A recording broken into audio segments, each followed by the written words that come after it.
Welcome to Mr. Nightbleed. Today we step past iron gates and into 5 graveyards where the quiet isn't empty, it listens. These are real accounts. Shadows that move without bodies, voices that whisper names they shouldn't know, and footsteps that follow when no one is there. This is a brand new channel and I'm aiming for 1,000 subscribers this month. If true horror is your thing, hit subscribe. It tells YouTube to push these stories to you, and it helps this channel. Survive, kill the lights, mute the world, let's begin.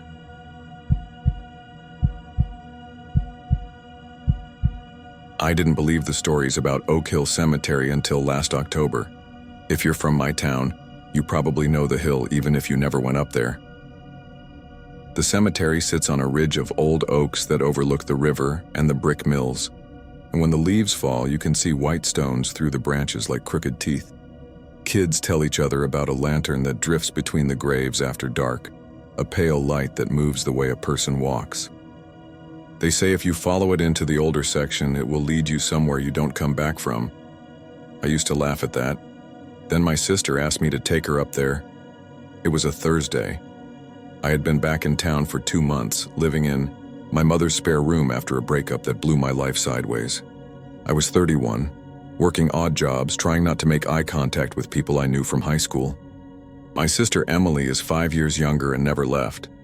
She works reception at the dental clinic and knows every street, every rumor.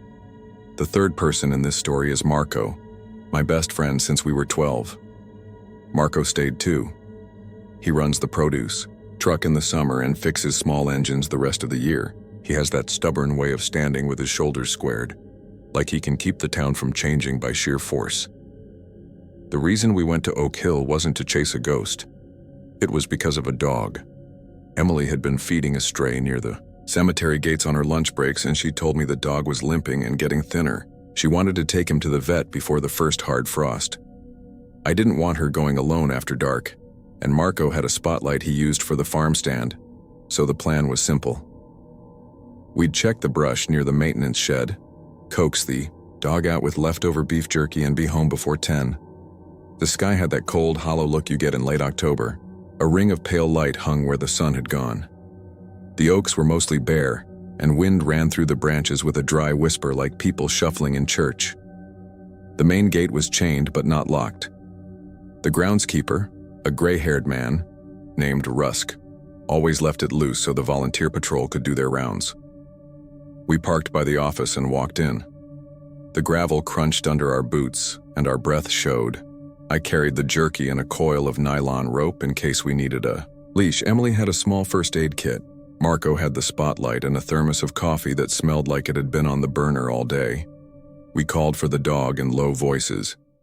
The place looked normal in that way cemeteries do when you tell yourself there's nothing to be afraid of. Rows of headstones, some polished and new, some tilted and crusted with lichen.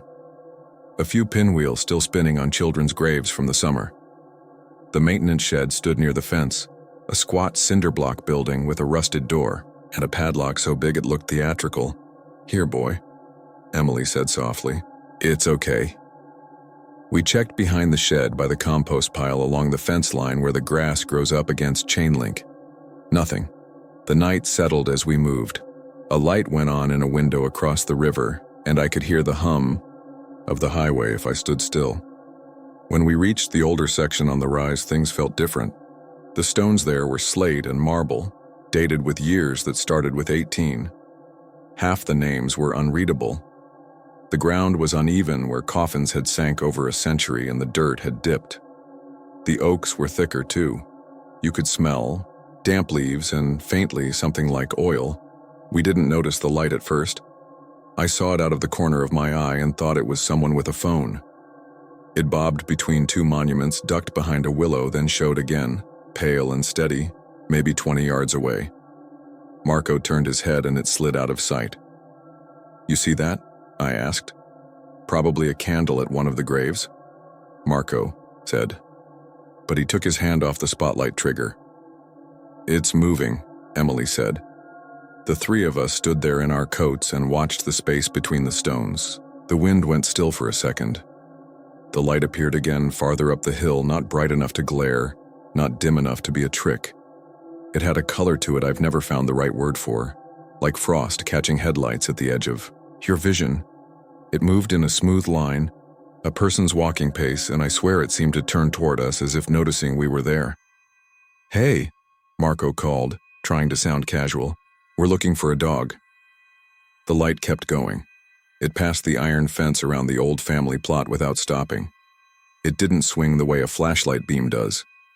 It glided, steady and sure, as if it were held out in front of someone who knew exactly where they were going.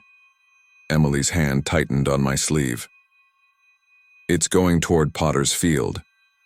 Potter's Field is what they call the unmarked area where the poor and unknown were buried. In our town, it's a rectangle, beyond the oak roots where the grass grows thin and the ground never really freezes right. I knew that from Boy Scouts and from helping with cleanups after storms. People say the lantern goes there most nights, and that's why the patrol started for a while years back. 2 teenagers went missing one fall after chasing it. That part, I'd always filed under urban legend. Marco looked at me. "You want me to hit it with the spot?" he asked. I didn't. I can't explain that. Something in my chest said if we flooded it with white light, it would either vanish or turn on us. "Let's just walk a little closer," I said. "It could be someone messing around." We moved up the slope, careful of the dips. The leaves made soft sounds under our boots. The light always stayed ahead, never more than a short sprint away, never letting us catch up. It didn't jerk or jitter. If it was someone, they were good at gliding. The strange thing was how quiet everything got. No highway hum, no night insects. Even our breath seemed too loud. I kept catching whiffs of something like kerosene, that sharp, sweet smell that sticks in your sinuses. The light led us past the willow and through the gate of the family plot where the iron had rusted away from the hinge.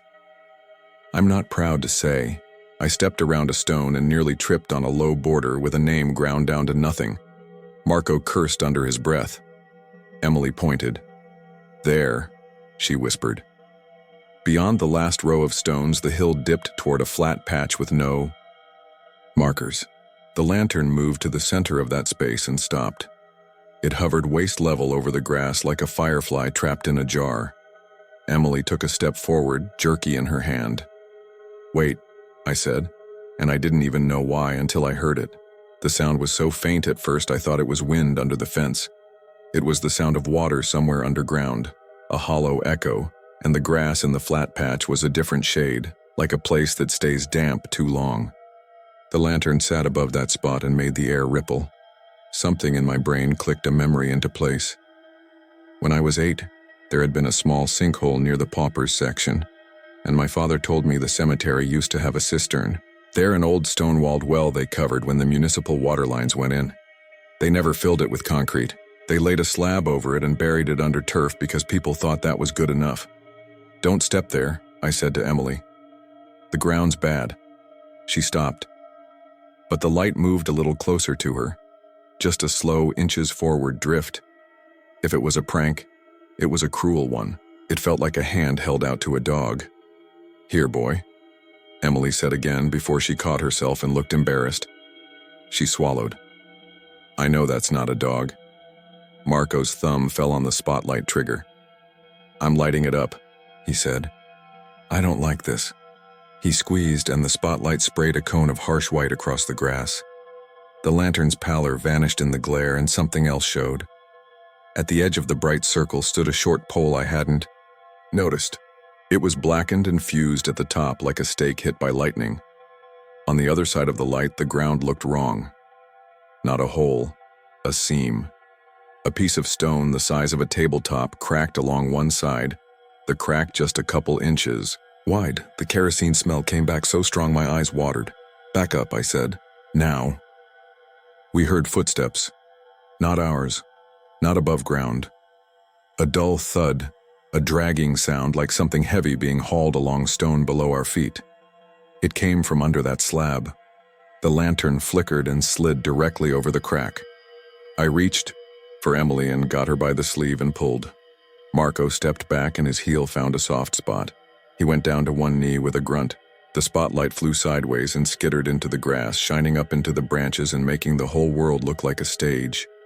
In that strange light, I saw the seam widen. Not by much. An inch. 2. I heard breath. I swear it was breath, not air. Breath. The kind you hear when somebody is standing behind you and doesn't want to be noticed. "Marco, get up," I said. He pushed off the ground and the soil caved a little where his hand had been. His face had gone the color of chalk. He stared at the crack. In the hard sidelight from the fallen beam, I saw water glint at the bottom of the seam, maybe 6 feet down. Something moved across that glint, fast and delicate, like a hand skimming, a surface. The lantern sank just a hair, as if someone lowered it toward the opening. "Back," I said. "Back now." We moved as a group, small steps keeping our weight spread. The lantern stayed, not following. It hovered over that crack like a lure over dark water.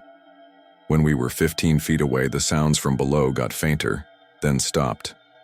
A whisper rose from the grass. It might have been wind, it might have been words, I couldn't understand them. But Emily made a small shocked noise, and later in the car she said it sounded like her name said in my father's voice. And our fathers. "Been dead 7 years, we didn't run." Running felt like something that would give the ground permission to open. We got onto the path, onto the gravel, and the spell loosened the way it does after you walk out of a cold room and your skin starts to feel like your own again. When we turned, the lantern was not where we'd left it. It was 10 yards back and drifting along the path away from us, slow as someone keeping a pace you can follow. It went through the willow's curtain and down the slope toward the newer stones. It never looked back because it didn't need to. It knew we were watching. We used Marco's phone as a makeshift light to find the fallen spotlight and picked it up, hands shaking. I remember noticing a black smear on the metal housing. Later, under kitchen light, it looked like soot. Marco wanted to go straight to the car. Emily said we should check for the dog one more time near the gates. None of us wanted to pass the willow again, so we cut along the fence and came out by the office. There was a man standing under the flood lamp by the map. It was Rusk, the groundskeeper. He was wearing a canvas jacket and a knit cap and holding a thermos that matched Marco's because they hand those out at the hardware store every winter when you buy salt. His face looked carved out of the same stone he polished for Memorial Day. He watched us come down the lane. He didn't look surprised to see us. He nodded like he'd been waiting. "You didn't step out into the middle, did you?" he asked. Emily shook her head. I told him about the seam. He set his thermos down and rubbed the back of his neck. He glanced up toward the willow and the hill as if counting something invisible. "Supposed to be redoing that section in spring," he said. "Hasn't been right for years. They filled it a couple times with topsoil, but it keeps sinking. There's an old cistern under there from the caretaker's cottage that burned in '79. They say the floor collapsed in the fire, and 2 men went through. One came up, one didn't. The water's still down there, it's all bricked. Pretty in its way, bad place to be after frost and thaw." Marco asked about the lantern. He tried to sound like he didn't care about the answer. Rusk rolled his jaw. "We used to keep a real kerosene lantern in the shed," he said. "Before my time. The old man liked it better than flashlights. Said it cast honest light. When the cottage burned, folks said they could see that honest light walking the hill for a week looking for the path. People get notions, they see a glow, they follow it. The ground out there has thin spots, you can see where I've staked it. Tread wrong and you'll learn how thin a place can be." He picked up his thermos.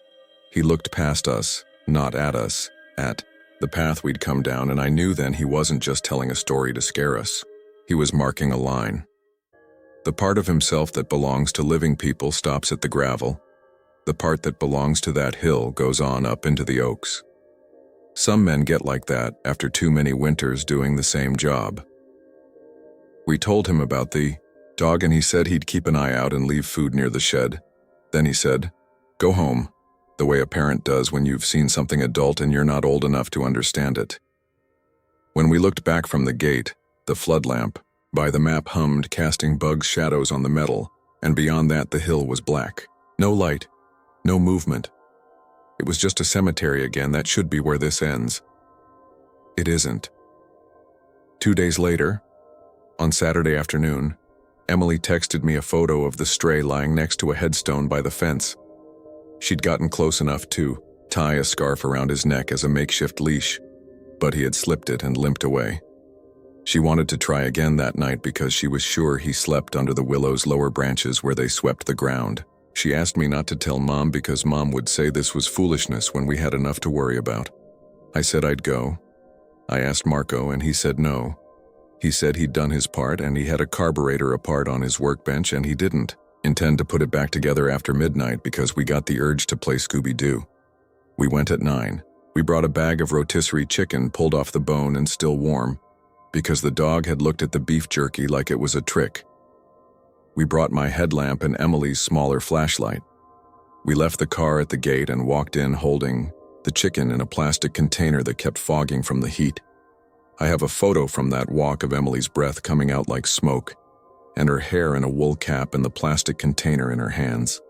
She looks like a person who believes she's doing a small good thing and that the world will respond in kind. At the willow we kneeled and called softly. The branches stirred as if something moved under them, but it could have been wind. We set the chicken down and backed up to give the dog space. I switched off my headlamp and held Emily's hand because it suddenly felt wrong not to. The darkness wasn't a simple darkness. It had layers. I could make out the path's ribbon by how the leaves lay differently there, and the open shape of the hill, and the pale rectangles of stones. The air smelled like cut grass and cold, and underneath that, the faint shadow of oil. It began as a line of light between the branches, thin as thread. It rose behind the willow's curtain, not from the ground, but at a height where a person would carry a lantern if a person were there. It came forward until the leaf fringes glowed, green-gray like sea glass.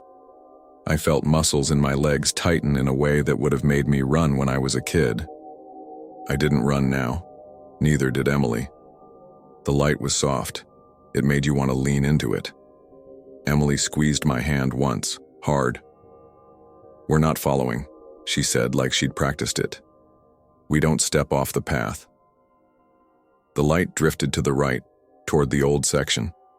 It was farther from us than it had been Thursday. It moved patiently like whoever held it knew we were wary and could wait us out. It reached the gate of the family plot and paused. The pause felt pointed. I could almost hear words, "This way." Emily made a hurt noise, and I knew without her saying it that she had heard our father's voice again. That steady baritone calling her by a nickname no one else used. I took a step backward. The gravel popped under my heel. The light tilted not toward us but toward the ground. As it lowered, the faint sound of water came again, like breath over a bottle's mouth. The kerosene smell thickened. "Please," Emily said, and I don't know if she was talking to the dog, to me, or to whatever watched us from the seam in the hill. We left the chicken.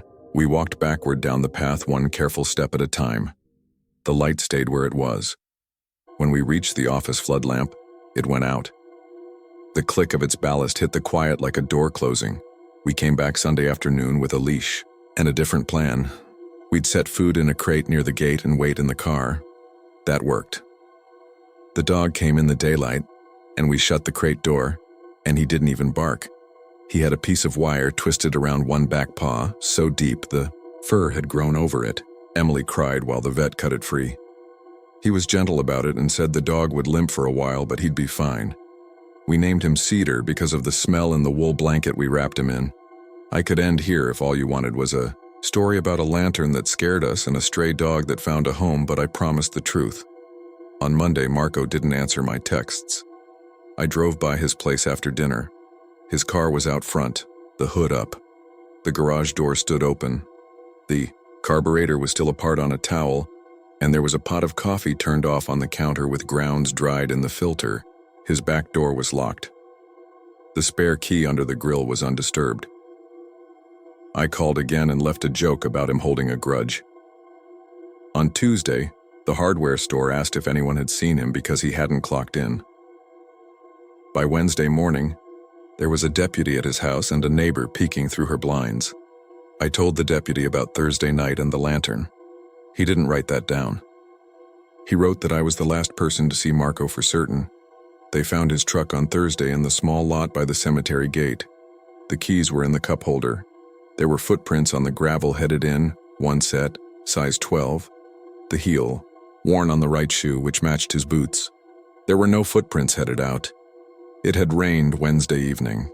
Any prints after that would have been soft around the edges. The deputy said we should not take it upon ourselves to search. There are hazards on that hill, he said. The ground is not stable in some areas. The town brought in 2 men with rods to probe for voids under the turf. They flagged places with fluorescent tape. I stood by the gate with Emily holding Cedar on a leash and watched the flags go in like tiny orange tulips. On Friday morning, Mr. Rusk found a black smear on the padlock of the maintenance shed. He said it looked like soot. He also found a shard of glass in the grass by the pauper's patch. He showed it to the deputy in a gloved hand. It was curved, like from a globe, and had a rib of metal attached with a tiny wheel for adjusting a wick, the kind I'd only seen in antique stores. There was a maker's stamp on the metal that looked like a sunburst. The deputy put it in a bag like he was performing for a camera, and maybe he was. They never said anything about it on the news. They never said much at all. They always say as little as they can. I went back Saturday afternoon alone. I told myself I'd watch from the gate until sunset and go home. I put Cedar in the back seat and cracked the window because he cries if I leave him now.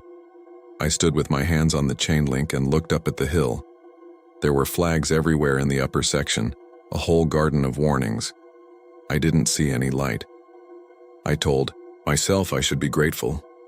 I told myself maybe Marco had gone somewhere without telling anyone, that people do that even if you swear you know them. The problem with telling yourself things is that part of you always knows when you're lying. When the sun sank, the oaks became black paper cutouts. A car went by on the road below and threw a brief wash of brightness across the map sign. Something flickered up the hill. It wasn't the lantern. It was smaller, a shine on water. Then the lantern rose from behind the willow, like someone had stood up holding it after kneeling. It moved away from the willow into the flagged area and paused, as if to make sure I was looking. It lowered toward the ground and hovered there, long enough for me to count to 30, long enough for Cedar to whine high in his throat like a child, long enough for me to press my forehead to the cold metal of the gate and whisper Marco's name, although I knew better than to say it loud. I didn't go in. If you think less of me for that, I can live with it. The hill can have what it's already taken. It doesn't need me to bring more.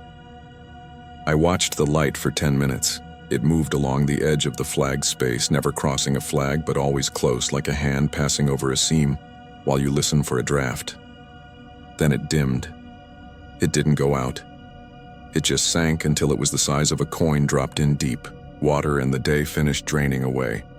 Sometimes at night when the furnace kicks and the duct thumps, Cedar lifts his head and looks at the far corner of my room as if someone is standing there holding something that glows. I smell kerosene in places it shouldn't be, like on the cuffs of a coat I haven't worn since June. I dreamed last week that I was back at the hill, and there was frost on the grass, and every flag had burned down to a black thread, and the lantern moved with a limp the way Cedar did before the vet cut the wire free. In the dream, I took one step toward it, and the ground made a noise like paper tearing slowly. I don't have a moral. I have a warning that's too small and too late. If you live in a town with an oak hill, any hill with stones, and oaks in a place where the poor lie in ground that doesn't hold shape, listen to the stories even when you don't want to. Some lights are for seeing by. Some are for luring. You can tell which is which by what they ask you to do. If the light asks you to step where the earth dips and the grass grows a different green, if it smells like fuel the way your grandfather's, she did, if it knows your name in a voice that belongs to someone who can't possibly be there, don't answer. The hill has all the time in the world. It can wait. And if it has taken someone you love, it will hold that fact very still, like a lantern cupped in 2 hands, and it will let you see it just long enough to make you take one more step.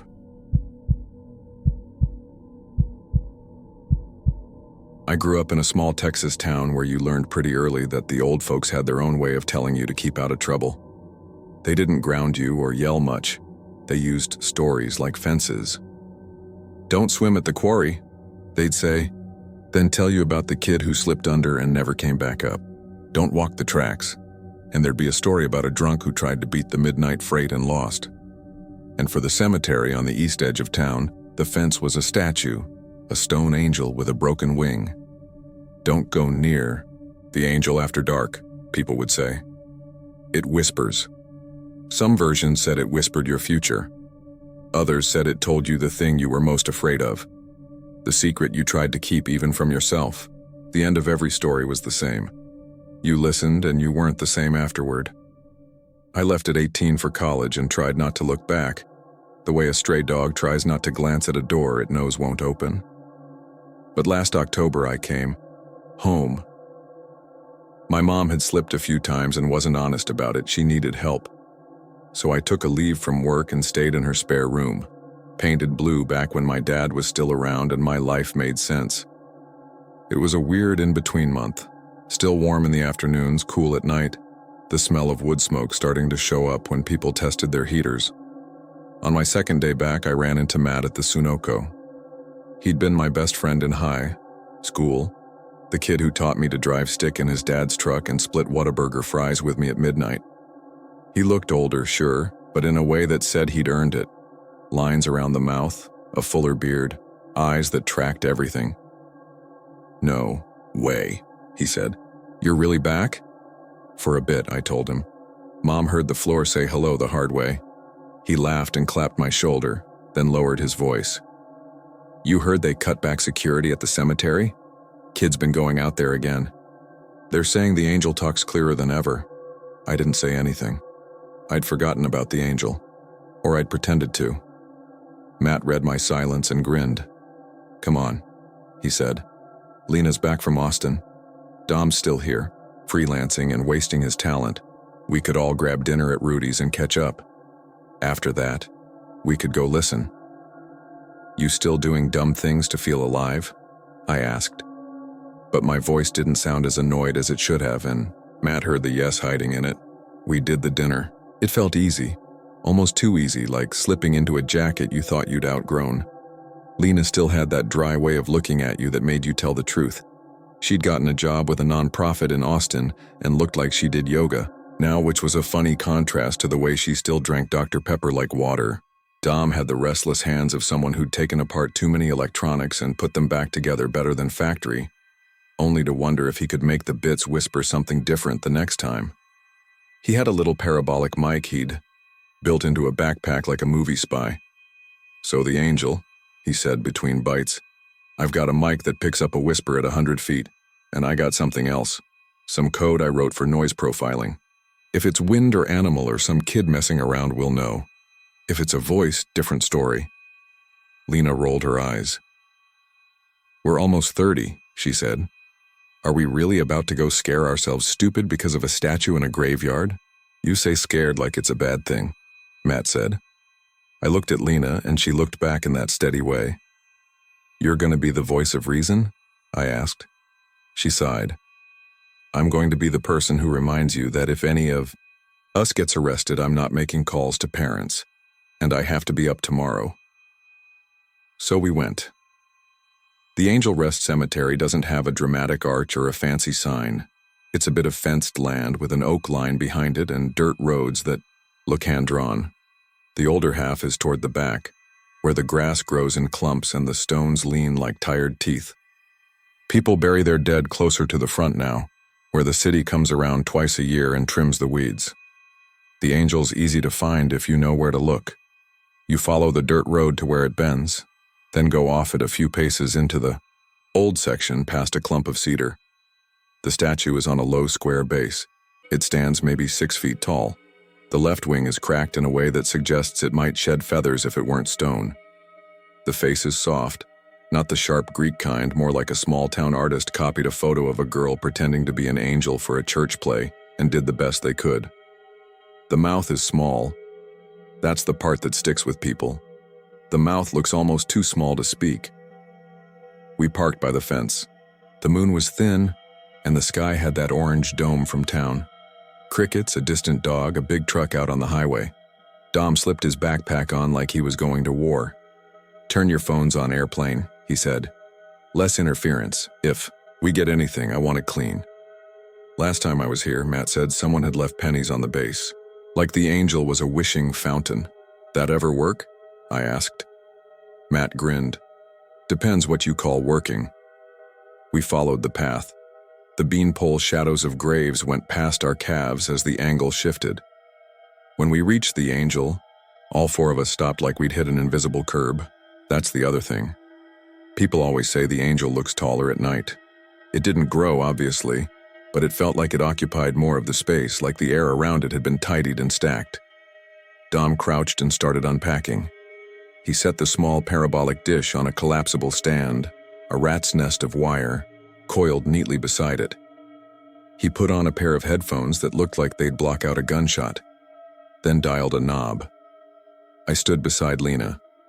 She folded her arms and tucked her chin into her jacket. I could feel her tension in the way her shoulder edged toward me, like she wanted to bump and didn't want to ask. "You doing okay?"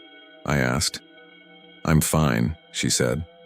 "I just remember being 13 and daring each other to touch the base, and then we'd sprint back to our bikes like something would reach up and grab our ankles. It's dumb, but my legs remember." Matt took a step closer than he needed to. "Hey there, sweetheart," he said to the statue. "Got any news for us?" "Don't," Lena said. It came out sharper than she meant. Dom held up a hand for silence. He listened, adjusted the dish, shifted it slightly. "Mostly insects," he said softly. "Crickets make a wall. There's some nightbirds, small mammals in the dry grass. If anything talks, it has to be inside that." We stood there for a long minute. The moon pulled a pale line on the angel's cheek. The tiny mouth didn't move. "That statue's older than the town charter," Matt said. "Earl, he's the groundskeeper sometimes. He told me it was donated by some widow in like 1912. Her daughter died of fever. The widow was kind of rich and kind of crazy. They say she sat out here every night for months. People heard her, talking to the statue like it was a real girl." "Earl tells stories," Lena said. "He also told you the water tower is haunted." "Earl tells the kind of stories that make you lock doors you were about to leave unlocked," Matt said. "There's a difference." Dom lifted one ear cup and pointed a quick flick. "There."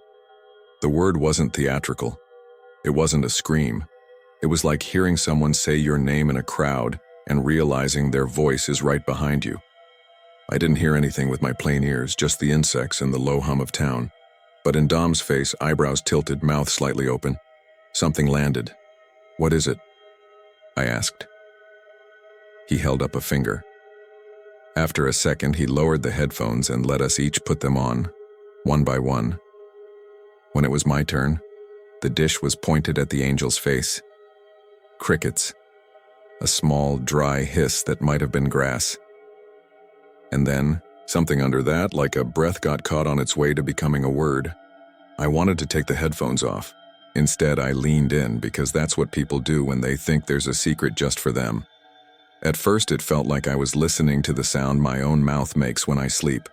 Little catches, a click in the back of the throat. Then the shape changed. It didn't become loud. It became specific. The noise arranged itself around my attention like iron filings lining up on a magnet turned under the table. "Not yet," a voice said. It was quiet and dry and not male or female so much as the idea of a person. I flinched. "What?" I said, too loud. I ripped the headphones off and pressed them into Matt's hands. "You heard words?" he asked. "Maybe. I don't know." It said not yet. He put the headphones on his head, tilted them like a DJ, and waited. Lena didn't go near them. Dom watched the levels on a tiny screen, his thumb hovering over a button. "Say something again," Matt said to the statue. He sounded like he was trying to be charming and was a half step from begging. We waited. A minute later, he handed the headphones to Lena. She hesitated, then put them on like someone who knows they're going to touch the fence anyway and wants it over with. I watched her face. It made a slow change from skepticism to discomfort, to the kind of vulnerability I'd seen on her twice. Once when she told us her dad left, and once when she was drunk enough to say she thought she'd never feel safe, even when she was safe. She swallowed. A tear stood up and didn't fall. "What did it say?" I asked when she took them off. She shook her head. "It knows stuff it shouldn't. For a while, the voice didn't do more than that. A word here, 2 words there. It was like the statue never said anything to all 4 of us at once. It said a different thing to whoever wore the headphones. And it didn't repeat. That's what started to get under my skin. If this was a prank, some hidden speaker, some local messing with kids, it would cycle. It would rely on a small menu of creepy lines. This didn't. It fitted itself to you. We started visiting once a week. It sounds stupid now. I keep trying to explain it to myself like an addiction, because that makes it less strange. Like, we got a hit of weird and went back for more. But that's too easy. The truth is, some part of you wants your secrets found, not confessed, not judged, just found. It's like when the dentist tells you the thing that's been aching is a real cavity. Pain has a shape now. The angel did that with stuff you didn't even know was aching. Dom brought better gear. He bought a pair of headphones he said were used in studios, the kind where you can hear the scratch of a shirt. He set up small mics at different angles, and later told us he saw patterns in the spectrograms that didn't match wind or bugs. He tried to get the voice to repeat. It didn't. He tried asking questions. Sometimes it answered. Sometimes it made a sound like a laugh or a sigh. Sometimes it said things that didn't make sense at that moment and made too much sense a day later. On our second visit with the new gear, it told me where my mom kept the cash she didn't want me to know about, a balled-up sock in the back of the hall closet. That's private, sure, but it's also realistic, so you could say I remembered that sock from when I was a kid, and my brain worked it out and wanted to be impressed with itself. That's what I told myself. On the third visit, it told Lena that the man she was engaged to in Austin had a second phone. She didn't want to talk about it. 2 days later, she texted me a screenshot of a number she'd found on their phone. Bill that didn't belong to work or family. She didn't say anything else. On the 4th, it told Matt the exact time he'd be needed at his mom's the next day, down to the minute. He blew it off as coincidence until his mom slipped in the kitchen at 2:14 p.m. and called. When he got there, she said, "I tried to call you at 2:13, like she was apologizing for missing an appointment no one had set." Dom kept the recordings. He started staying up late to study them. He sent me audio files with labels like Whisper Angel 5:09 p.m. wave and Lena responds tearful wave. He filtered, boosted, layered. It stopped being about whether the angel was real and started being about what the angel wanted. One night after midnight, we saw a flashlight bob through the stones and almost bolted before we recognized Earl.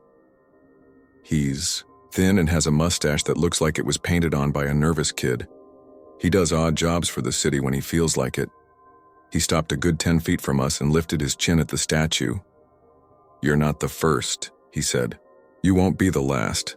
The angel doesn't lie. That's the worst thing about it." "You're saying it's true?" Matt asked, almost gleeful, like he wanted permission to believe. "I'm saying nobody comes out here at night and leaves lighter." Earl's voice had the dry snap of kindling. "Some folks start hard drinking. Some start church. Some leave town. Had a boy once who set his own pickup on fire out by the oil road. He said he was trying to burn the words." "What did it tell you?" Lena asked. Earl looked down at his boots. "I don't like to repeat it. Telling it makes it grow. But it came true. That was the point." "Are we in danger?" I asked. "You were in danger before you came," he said. "The thing about knowing, there's no unknowing. You all go on home now, and if you can't, then at least don't lean in." After he left, we stood there with our breath fogging the air. His warning should have stuck. If this was a story with wise choices, that's where we'd have made one. But it's like when you stand too close to a cliff and tell yourself to be careful and then lean anyway, because you want to feel where the edge is. That's a human thing. Dom was the first one who couldn't step back. He started going alone. He didn't say so, but you could tell. He'd show up at coffee looking sanded down and smell faintly of cedar. He said the angel spoke clearer when there were fewer ears to share. He stopped letting us listen to the raw feeds. He started bringing a notebook like an old man at a hardware store, jotting things without letting us see. Lena found out more about her fiancé. It wasn't just a second phone. It was a second life.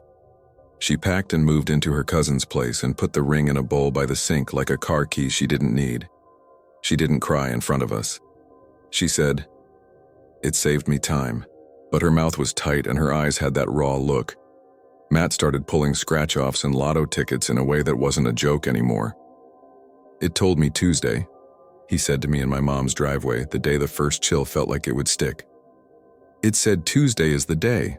What does that mean? How many Tuesdays do I get?"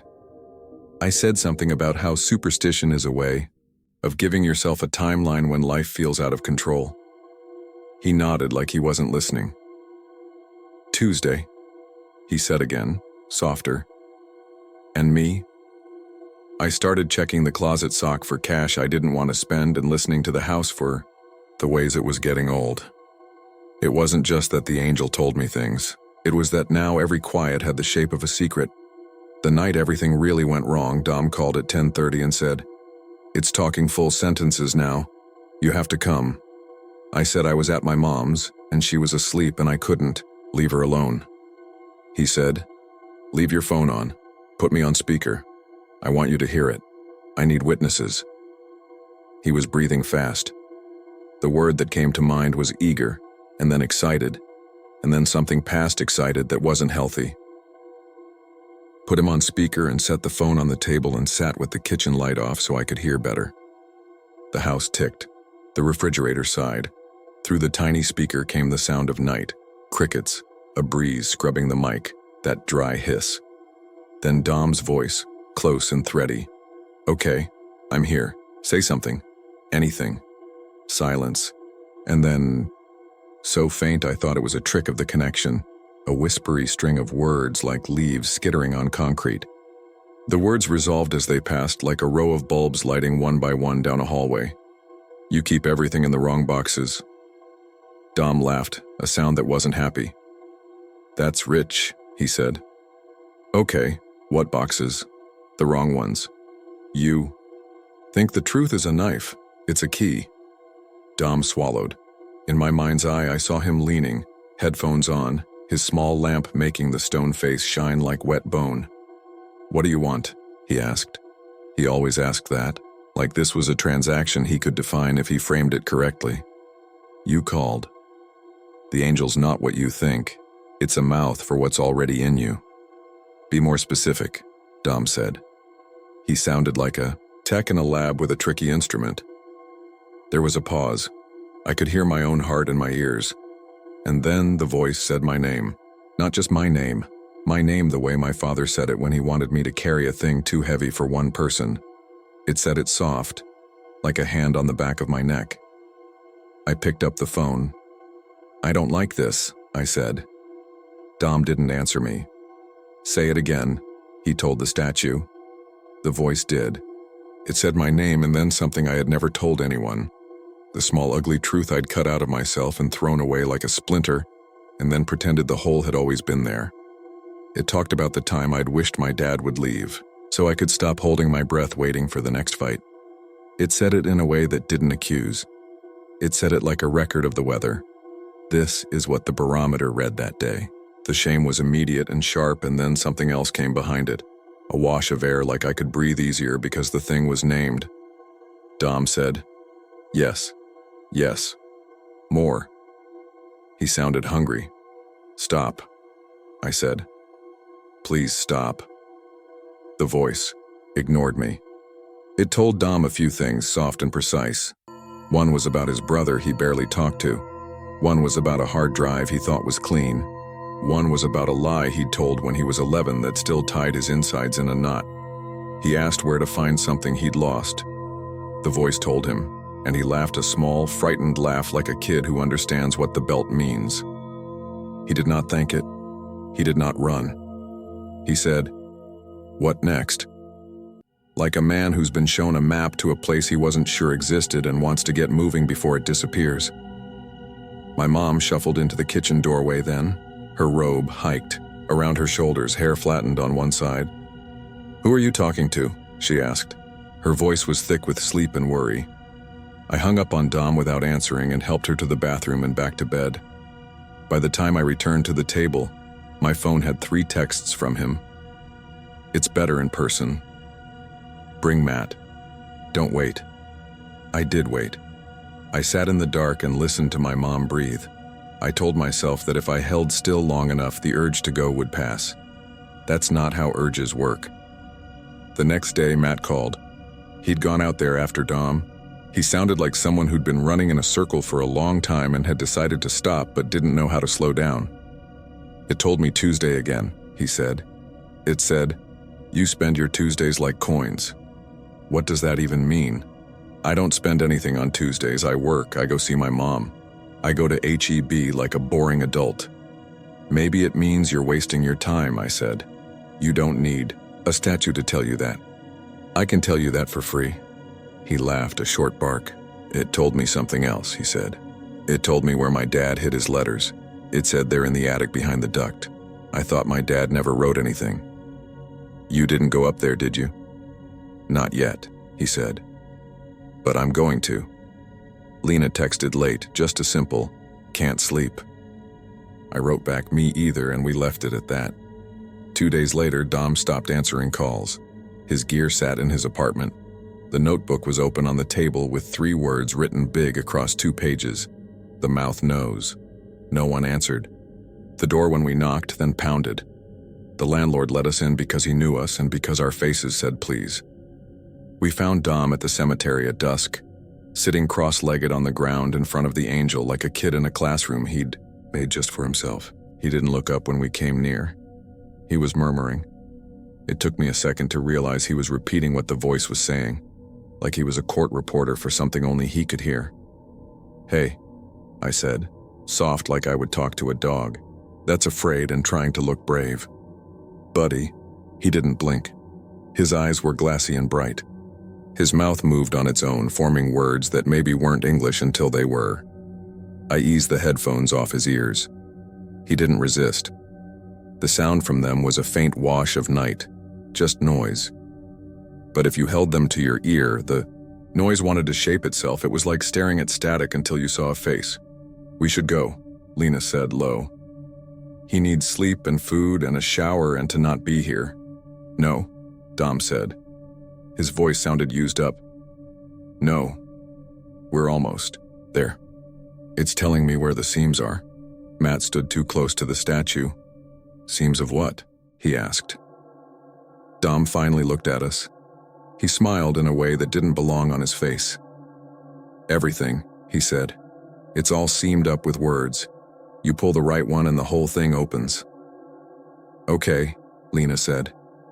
"You're scaring me." "Good," Dom said. And then he laughed.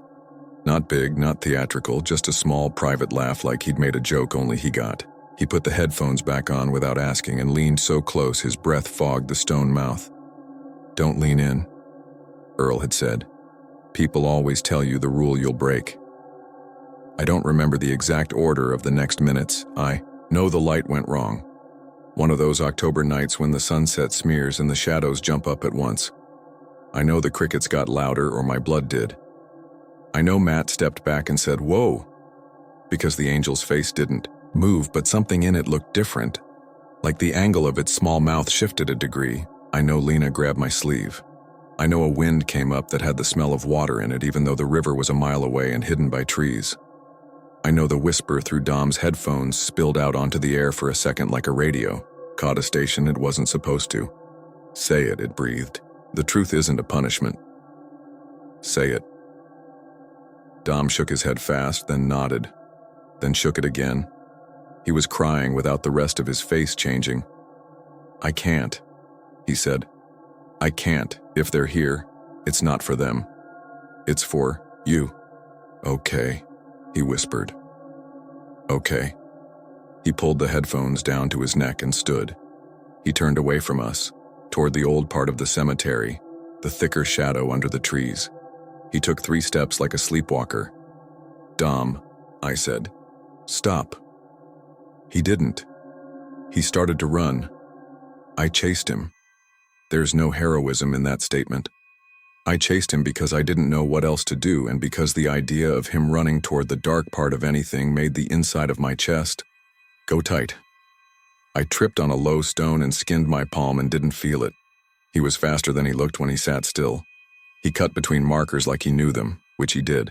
He'd been there so much it was a second map in his head. He reached a single grave with a low iron fence around it and stopped so fast I almost plowed into his back.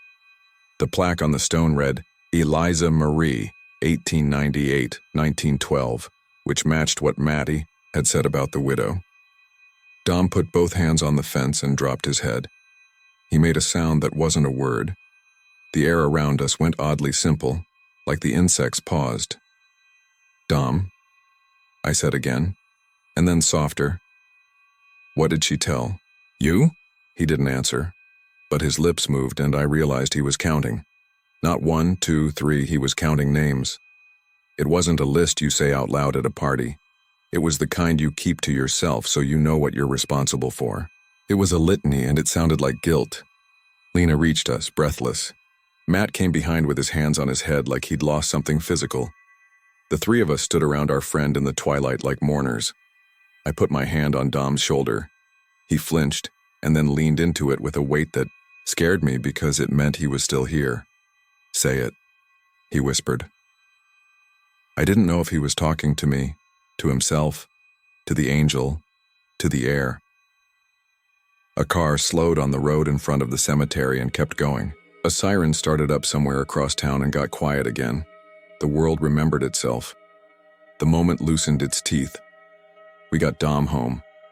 He slept like he'd been underwater and finally put his head up. The next day he called a therapist in, Lufkin, and made an appointment without our help. He said he was done with the angel. He said it got what it came for, which wasn't an answer, but felt like one. For a week, none of us went back. I walked by myself in the evenings because I couldn't sit still, and sometimes I'd end up by the cemetery fence without meaning to, then force my legs to keep going. My mom slipped again, just a small one, the edge of a rug, more scare than hurt. I found myself wanting to tell her everything I didn't. I made her tea and moved the rug and set a little motion light in the hall. I checked the sock for the 100th time, like knowing where the cash was made us safer, which it didn't. Matt called me on a Tuesday. I checked the time without meaning to. He sounded calm. I read the letters, he said. What letters? The ones my dad hid. They were to me, unsent. He wrote them when I was a kid and never mailed them. He was trying to be better and didn't know how. What now? I asked. Because when the ghost in the machine is your parent, there's never a last page. I don't know. I might go to Houston. I found an address for his sister. Maybe he sent some to her too. I might finally talk to her. You don't have to go alone, I said. I know, he said. But I think I need to. Lena came over with a bag of HEB stuff and cooked in my mom's kitchen like a human, making normal smells in a house that needed them. We ate. She said she wasn't going back to Austin yet. She didn't say why. I didn't ask. She seemed lighter in small ways. A laugh at the right time, the way her shoulders dropped when the radio played an old song. If you expect me to say that's the end, I'm sorry. I wish it were. The town would like it to be. Earl would like it to be so he can go back to trimming weeds and telling teenagers they can't drink in there. But there's the thing about knowing. It doesn't go backward. 2 weeks later, maybe less, Lena and I were at the diner. She got a call from a number she didn't recognize and didn't answer. Whoever it was left a voicemail. She listened, and her face closed, not like a door slamming, more like someone put their hand on the door and held it gently while locking it. She stood up and said she had to go. I asked what it was. She said, just Tuesday, and smiled without her eyes. I've learned not to push when the ground's soft. I went back to the cemetery by myself that night. I parked by the fence with the radio off. I told myself I was doing a rational thing, taking control, not letting my brain turn the angel into a monster by hiding from it. That's a good story to tell yourself when you're doing something that scares you. The night was clear. The town glow was a lid on the sky. The angel stood the way it always did. No pennies on the base, no flowers. Someone had left a little plastic cross that lay on its side because it had no stand. I stood 5 feet away. That felt like a safe distance, which is hilarious now. I'm not putting the headphones on, I said. I'm not leaning in. I'm not asking you for anything. I don't know what I expected in response. Nothing, maybe. A rabbit rolling through the dry grass. A plane stitching a thin seam of sound above the dome of town. What I got was that same arrangement of noise into shape. It did not come from the statue like breath comes from a mouth. It came from the air around me. It came from my own ribs. You don't have to ask, it said. That's not how truth works. I took a step back and almost tripped on a flat stone. I don't want anything from you, I said. I wasn't sure if I was lying. If someone offers you the answer, you want it even if you swear you don't. That's better, the voice said. Wanting without asking is closer to what you are. Then what do you want? I asked. Because we can't help it, can we? We always put it in terms of transaction. Want is the wrong direction. There was a pause. I could hear the tiny click in my own throat. Then, it isn't a curse, it's a hinge. Doors should open. I stood there under the thin moon and felt small and angry. I don't want doors opened if the room on the other side is worse. You don't know how to live with silence. So you filled it. Filled it with what? With yourself. I'm done, I said out loud. I'm going home. It said my mother's name then, soft like a hand on a bruise. It told me something would happen to her in 4 days if I didn't move the table near the hallway and fix the loose leg. The difference between a whisper that knows your shame and a whisper that saves a life is nothing but timing, and I hate that. I went home. I fixed the leg on the table. 4 days later, my mom caught it with her hand instead of her hip and didn't fall. She didn't even notice she was safe, which is also a human thing. I did. I stood in the hall afterward and shook. I haven't gone back to the angel since. That's not a triumph. That's just a line I'm trying to hold. Dom's in therapy and doing the slow work. He still talks about seams sometimes, but now he says it like you might talk about stitches that will come out if the wound heals right. Matt went to Houston. He sent a photo of a porch step in the edge of an old mailbox and said, Tuesday. I don't know if that was a joke or an answer. Lena found a new place to live and changed her number and said she was done with men for a while, which means for now. Here's what I know and what I don't. I know the statue doesn't move and the mouth doesn't open and the stone doesn't warm under your hand. I know it says things that turn out to be true or already were. I know that hearing them changes you. You could call that insanity if it makes you feel better, like the story wraps up where the sidewalk breaks. But it isn't that simple. Oh, a lot of people in town are walking around with the weight of words they didn't want but can't put down. They drive slower. They call their mothers more. They avoid certain corners. They drink less or more. I see them at the grocery store, and we make eye contact and look away quick, like we glimpsed each other without clothes in the dairy aisle. The worst part isn't that the angel whispers secrets. It's that the secrets don't feel like they come from somewhere else. They feel like they're what the air would say if you made it talk. They feel like if you leaned close to anything long enough, your sink, your dog, your own pulse, you'd hear it tell you the name of the thing you're already carrying. Every now and then at night, when the house is quiet and the refrigerator does that little restart click, I hear a rise in the noise that isn't noise. It's probably the AC or a truck on the highway or my brain filing papers it didn't finish during the day. It's probably not a voice, but I lie there and wait for it to shape itself around me, and sometimes it does. It doesn't say much. It doesn't need to. It says my name or my mother's or the name of a street I should avoid tomorrow, and I fall asleep stupidly grateful and more afraid than I was before, because it isn't a curse and it isn't a gift. It's a hinge. If you come to my town and ask at the diner about the cemetery, someone will tell you. They'll point you east and say something like, if you feel lucky, go listen. That's not what they mean. They mean, if you can live, with the door open, go lean in. If you can't, stay home, make tea, move the rug, fix the leg on the table. Pretend you don't hear the air at your ear trying to be a mouth. It might keep you sane, it might. Or it might only keep you from admitting you already aren't. Either way, if you go, don't take headphones. Don't take a microphone. Don't take a friend who thinks the world can be solved by making it cleaner to hear. Take cash for flowers and leave them without saying a word. Then walk away. Don't check the time. Don't think about Tuesdays. Don't tell anyone what you didn't hear. Don't lean in. That last part matters. Because once you do, the rest of your life, and I mean the part with coffee and dishes and your mother's hand on your wrist, will sound different. Even a whisper can be a wedge if you let it. And once something's wedged, you find yourself opening it further, just to see if it was always meant to be open. That's the kind of curiosity that makes people call things insane. That's the kind I have. That's why I'm telling you this. Because I can't unhear it. Because the angel wasn't telling me something from somewhere else. It was using my own breath. I'm not going back. I say that like a promise I can keep. Tonight I'm going to turn off the kitchen light and check the rug and run a finger along the fixed leg of the table to feel the solidness of the new screw. I'm going to tell my mom goodnight and stand in the hall until I hear her breathing, even out. I'm going to lie down and count cracks in the dark and make up names for the noises the house makes. If I hear anything like a word, I'll say it's the AC. I'll absolutely say it's the AC. And if I wake up with a word already in my mouth, I'll swallow it and make coffee and go on like we all do, like it's just another Tuesday I can spend however I want. If you think that sounds like denial, you're probably right.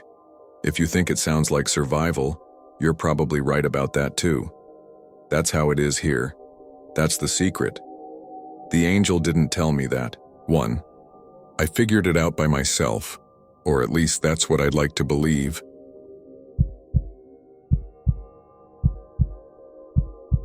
I didn't grow up thinking about unmarked graves. I knew our town had them because every town with any history does. But they were an idea, like an old rumor everybody nods through at potlucks.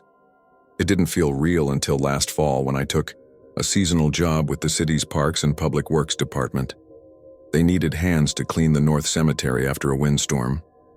My best friend Caleb signed on with me because he'd blown through his summer cash too fast, and my sister Rena tagged along on the second day because she hated the idea of us getting overtime without her. That's how we ended up in Potter's Field, the forgotten strip behind the nice headstones, where the grass thins out and the ground sinks in uneven patches, and most markers are just rocks someone shoved into the dirt 100 years ago. If you don't know what a Potter's Field is, it's where the county buried people without money, without names, without anyone to claim them. It's where the wind moves different. The weather had been on and off all week, the kind that leaves the dirt crusted on top and damp underneath. Mr. Keene, the groundskeeper, handed us rakes and a roll of bright orange flags. He's one of those men who look like they were born in a cap and work jacket. "Take the back row," he told us, and nodded toward the slope. "Stay out of the dips, ground soft, and if you see circles, leave them be." He said it like he was telling us where the first aid kit was. Circles. I thought he meant sinkholes. The back of the cemetery thinned into scrub, then broke open to a field of bare soil interrupted by tufts of stubborn grass and a few stunted mesquites that didn't belong in our part of the state. It's not pretty. Potter's Field never is. You can walk there and feel like you're trespassing in a place that isn't quite land anymore. The first hour was normal enough. We bagged branches, raked up bits of plastic wreaths blown off from the nice headstones up front, and set flags near places where the ground felt like it wanted to swallow your ankle. Rena worked with her hair tied up in a scarf, humming through her teeth. Caleb kept stopping to crack jokes about how we should be charging extra for haunted overtime. I kept my head down because if I looked up too often, the field messed with my depth perception. The humps and dips don't match what your eyes expect. We found the first circle just before lunch. It wasn't a sinkhole, it was footprints. At first I thought someone had been walking in a circle to tamp down a plot for a headstone, but there was no stake, no mark, no spot in the middle where tools had been set. Just a ring of depressions in the crusted dirt, close together like short steps, boot-sized but strange in a way I didn't immediately clock. Rena saw me staring and walked over. "That's weird," she said. "No in or out." She circled the perimeter without stepping on it, hands on her hips. It's like somebody started pacing and forgot how to stop. I crouched and traced one print with my gloved finger. The edges were so clean. You could count the tread lines. Caleb squinted at the circle, then at the field beyond. Prank, he decided. Some kids with time to kill and a pair of boots tied to a rope. He mimed swinging them around. It sounded possible for the 3 seconds he was doing it, and not at all possible after, because the prints weren't consistent like a stamp. Some hits were heavier. The spacing drifted and corrected, like a person turning and adjusting their weight. We marked it with a flag and kept going, because what else do you do? On the far side of the field we found another, and then a third. None of them had leading tracks. A few circles overlapped, and in those places the dirt was compressed, so hard it felt like baked clay. Rena swallowed her humming and didn't start again. When the lunch whistle blew from the truck, we were more than ready to move back to the part of the cemetery with names. I mentioned the circles to Mr. Keene while we ate. He chewed his sandwich and looked past me at the brown stretch of Potter's field. "They're old," he said finally. "Sometimes they show up when it's dry and the top soil crusts, sometimes after a rain. I don't bother them." "Come on," Caleb said. "Somebody had to make them. You got a homeless camp out there at night or what?" Keene shook his head. "I see people sometimes, visitors, folks who come through and leave flowers on the fence because they don't know where their people are under there. But I don't. See steps in and out, the circles just are. Old superintendent told me his old superintendent said they called it the turning, like a dog turning before it lies down, round and round." "That's messed up," Rena said. "You should put up a sign." "What would it say?" Keene asked. "Don't look too long at the forgotten." We went back to work in the afternoon, but the field had changed in that illusion way fields do. Once you notice one circle, you see more. The sun shifted and the shallow depressions cast little shadows. There were dozens, maybe more. I had the nervous feeling you get when your eyes start finding faces in wood grain. We stuck close together and used all our flags. At one point, a woman in a blue church dress walked along the fence line, slow and careful, carrying a bundle wrapped in tissue paper. She stopped when she saw us, and I called out to see if she needed help. She shook her head and pressed her fingers to her lips like she was praying or asking for quiet. Then she leaned over the fence and set the bundle on a post, tied with twine. She never stepped into the field. When she left, she backed away, watching the dirt like it might lunge. That night I couldn't sleep. It was partly the heat, and partly the circles replaying in my head. When you close your eyes, you expect things to smooth out. Instead, I kept seeing boot prints marching around and around. Around 2 a.m, I got up to get water and found the hallway light on. Rena's door was open. She was standing barefoot in the living room, head tilted, eyes open too wide like she was trying to hear something. "What are you doing?" I asked. She didn't startle. She pointed at the balcony door. "Do you hear it?" she said. "Listen." I listened. The night outside was still. Then, faintly, I heard it. Scuff, scuff, scuff. It had the rhythm of someone pacing on gritty concrete. Rena took one slow step back. "Something's on the balcony," she said. I crossed the room and pulled back the curtain. No one there. Our building faces the parking lot. From where I stood, I could see the top of the carport and a sliver of the lot lit by an orange lamp. The balcony itself had the usual tracked-in dust from shoes, nothing more. But when I slid the door open, a smell rushed in like the first breath out of a cellar. Damp dirt, iron, a whisper of rot. Rena's face went gray. "Close it," she said. I closed it and locked it, and we both laughed that laugh where the second half is a cough. Neither of us slept well after. The next day, we were back at the field. The circles from the day before looked slightly different, as if someone had walked them again, pressing down fresh.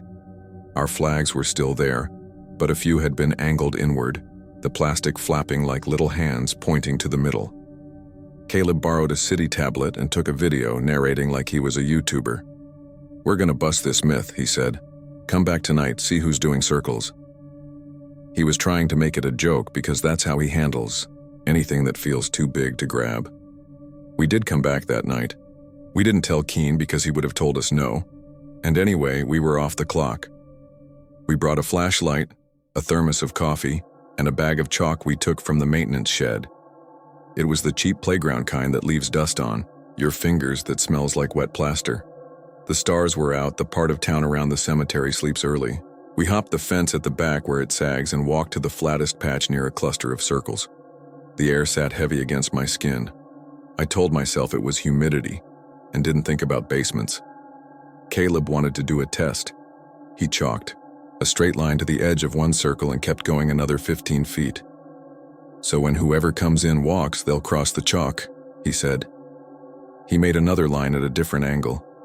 Rena stayed outside the circles and drew quick, little crosses at the center of each ring, a habit from our grandmother. Not a religious thing, she said when Caleb raised his eyebrows. A protection thing. It was quiet for a long time. We passed the thermos and told each other stories about the worst jobs we'd ever had to fill the space. A train horn blew miles away and the sound came through the ground. It must have been an hour before I heard the first step. You know how there's a difference between a sound being in the air and a sound being in the dirt. This was in the dirt. A weight, a shift, a tap. Rena squeezed my wrist so hard my fingers tingled. Caleb turned on the flashlight and aimed it low, sweeping over the ground like a cop on a TV show. Nothing at first. Then he kept going and the circle closest to us flashed with sudden shadow. I grabbed his wrist and pushed the beam back. For a second, the prints were just prints. Then one of them deepened, like a breath taken in reverse. Someone's messing with us, Caleb whispered, but his voice shook. The sound built up the way a crowd builds on a sidewalk. Step, step. A drift of dust lifted and fell. The chalk line we drew across the nearest circle trembled. The flashlight made everything worse because it was like looking into a mirror and trying to see what's behind you. We watched the chalk line pucker in along a path of invisible feet. When the line crossed our circle, it broke in a neat track of boot treads that weren't there before and were there now, crisp and shallow. Rena made a small sound, not quite a word, and jerked her hand away from mine. Her face looked lit from below, though the flashlight was pointing down. I understood, in a way that bypassed thinking, that something was walking in circles in front of us without a body to go with it. We should have left. You would have, reading this later, with the comfort of your kitchen around you in the daylight, pressing at your windows. We didn't. Curiosity is a stronger glue than fear for people who haven't had fear stick to them before. Caleb, because he has always been the one who reaches out when the rest of us pull back, stepped closer to the circle. The sound of stepping sharpened. It wasn't a heavy step. This was the part that chilled me. It sounded tired. It sounded like habit. Caleb crouched, hand extended like he was going to feel heat from an oven door. "Don't go in," I said. He barely moved, but it was enough. His toe crossed the ring. The ground sank an inch around his foot. The flashlight snagged a bit of fresh chalk dust falling into the depression. Caleb's eyes flicked to mine. "Something's pulling," he said. Not loud, stunned. He tried to pull his foot back and didn't. I grabbed his arm and Rena grabbed the other. For a second, we made a ridiculous chain in a field of nothing much. The step sounds around the ring stuttered, like we'd interrupted a rhythm. Then they sped up. I felt the air pulse against my face. It was the strangest sensation, like a crowd shuffling closer, like many people turning at once, though there were no bodies to do it. "Lean back," I said. We did, and Caleb's foot came free. His shoe did not. The circle held it like a plaster mold. Rena swayed, and I thought she was going to faint. A line of dust swirled up and hit my cheek like grit on a windy day. The rhythm kept building. Around us in other circles, paces woke and joined, staggered but aligned on a beat my heart tried to match. "Go," Rena said. Her voice had a quality I've only heard a few times, like a thin wire pulled tight. We ran. We didn't look back until the fence, and when we climbed over, Caleb fell and skinned his palms and laughed in that terrible way people laugh when something has opened up inside their head and keeps going. We didn't stop moving until we hit the truck, and when the dome light came on, we saw that Caleb's sock was soaked in the same dark dirt smell from the balcony. His skin was cold through it. He didn't want to go to a hospital. What would he say? He said he was fine. He said he'd texted his cousin who works construction, and the cousin said sometimes topsoil can act like quicksand and grab a shoe. He said he was fine again, but by morning he wasn't talking like himself. He kept turning in place when he stood up from the couch, 3 quick circles before he'd walk to the kitchen, to the bathroom. He didn't seem to notice he was doing it. Rena watched him like a cat watches a door. I pretended not to see because pretending is easier for a little while. When I came home from a short shift that afternoon, I found a ring of fine footprints across the entryway rug. We don't wear shoes in the apartment. The prints weren't full. They were just enough pressure to whisper a tread pattern. They went around and around the coffee table. Caleb was asleep on the couch, his lips moving like he was counting. We tried to shake it off. People do when things don't fit. Rena cooked soup. We watched a sitcom too loud. Caleb fell asleep sitting up. He woke around midnight with a gasp I felt in my teeth. He looked at me and said, clear as anything, "They don't know which one they are." He didn't remember saying it in the morning. I didn't want to go back to the field, but that afternoon Mr. Keene asked me to help him check the flags.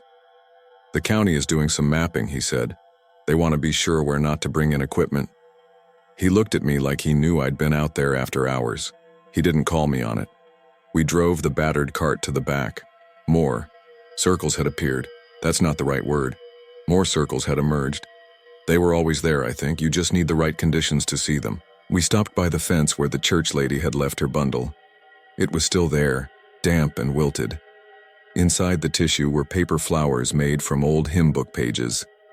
Keene stood with his hands in his jacket pockets and told me that during the influenza years and a few bad winters after, they buried people fast. Families couldn't afford markers, records got lost. The field is a ledger with no names, just lines. "Why circles?" I asked. He didn't answer for a while. When he did, it was in a tone like he was dictating a note he never wanted to write down. "Some dying people walk," he said. "They get restless. My father did, near the end. Pacing from bed to window to door, round and round. Maybe if nobody writes your name, you keep walking so somebody notices. Maybe if you had a circle around your bed when you were sick, you make one around where you landed. I don't know. I'm a groundskeeper, not a preacher." That night, the balcony steps came back. Scuff, scuff, scuff. Rena and I stood in the dark listening to it. Caleb paced the hallway, turning a quick loop before entering any room. He didn't sleep at all. He started to look thinner in the face even though it had been a day. The circles under his eyes felt like a bad joke. The following morning, he called me from the parking lot. "Come down," he said. "I gotta show you something." I found him by the trunk of his car. The dust on the trunk's lid had a ring of prints on it, as if someone had been walking around the car in place, step after step after step. No tracks led away on the asphalt. From above, it would have looked like a halo. He rubbed the dust once, with his hand, and the tread marks blurred and then sharpened again like the dust remembered them. We went to the county records office because that felt like action.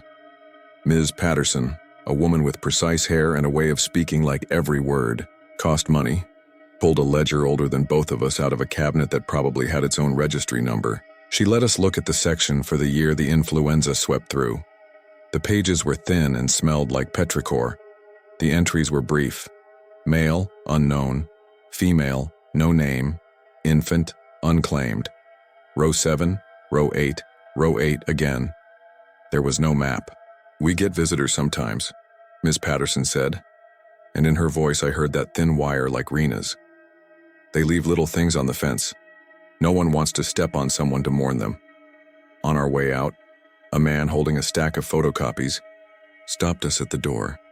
I recognized him from the afternoon before. He'd been walking the cemetery fence with his hat in his hands. He nodded to us like he knew we were in the club nobody wants to join. "Don't go in the circles," he said. "You'll forget where the edge is." I wanted to ask what he meant, but his eyes had the watery film of someone who'd been watching one thing too long.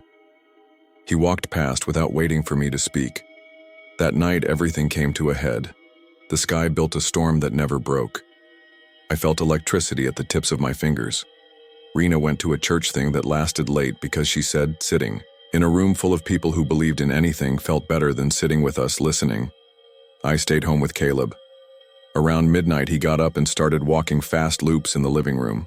Not anxious pacing. It was too even. I called his name and he blinked like he was waking up and said he was going to grab air. He stepped onto the balcony. I said his name again, but the rhythm had him. I followed him out and for the first time put my foot in the ring of dust his steps had made. It felt like standing on the edge of a moving walkway at the airport. The world under my heel urged me one way. There was nothing to trip you. It's not magic in some dramatic sense, it's that something in your inner ear wants to match. I lurched forward and put a hand on Caleb's shoulder. He's taller than me. He felt like a post. He turned his head fractionally. His eyes were wet and flat. They don't know which one they are, he said again.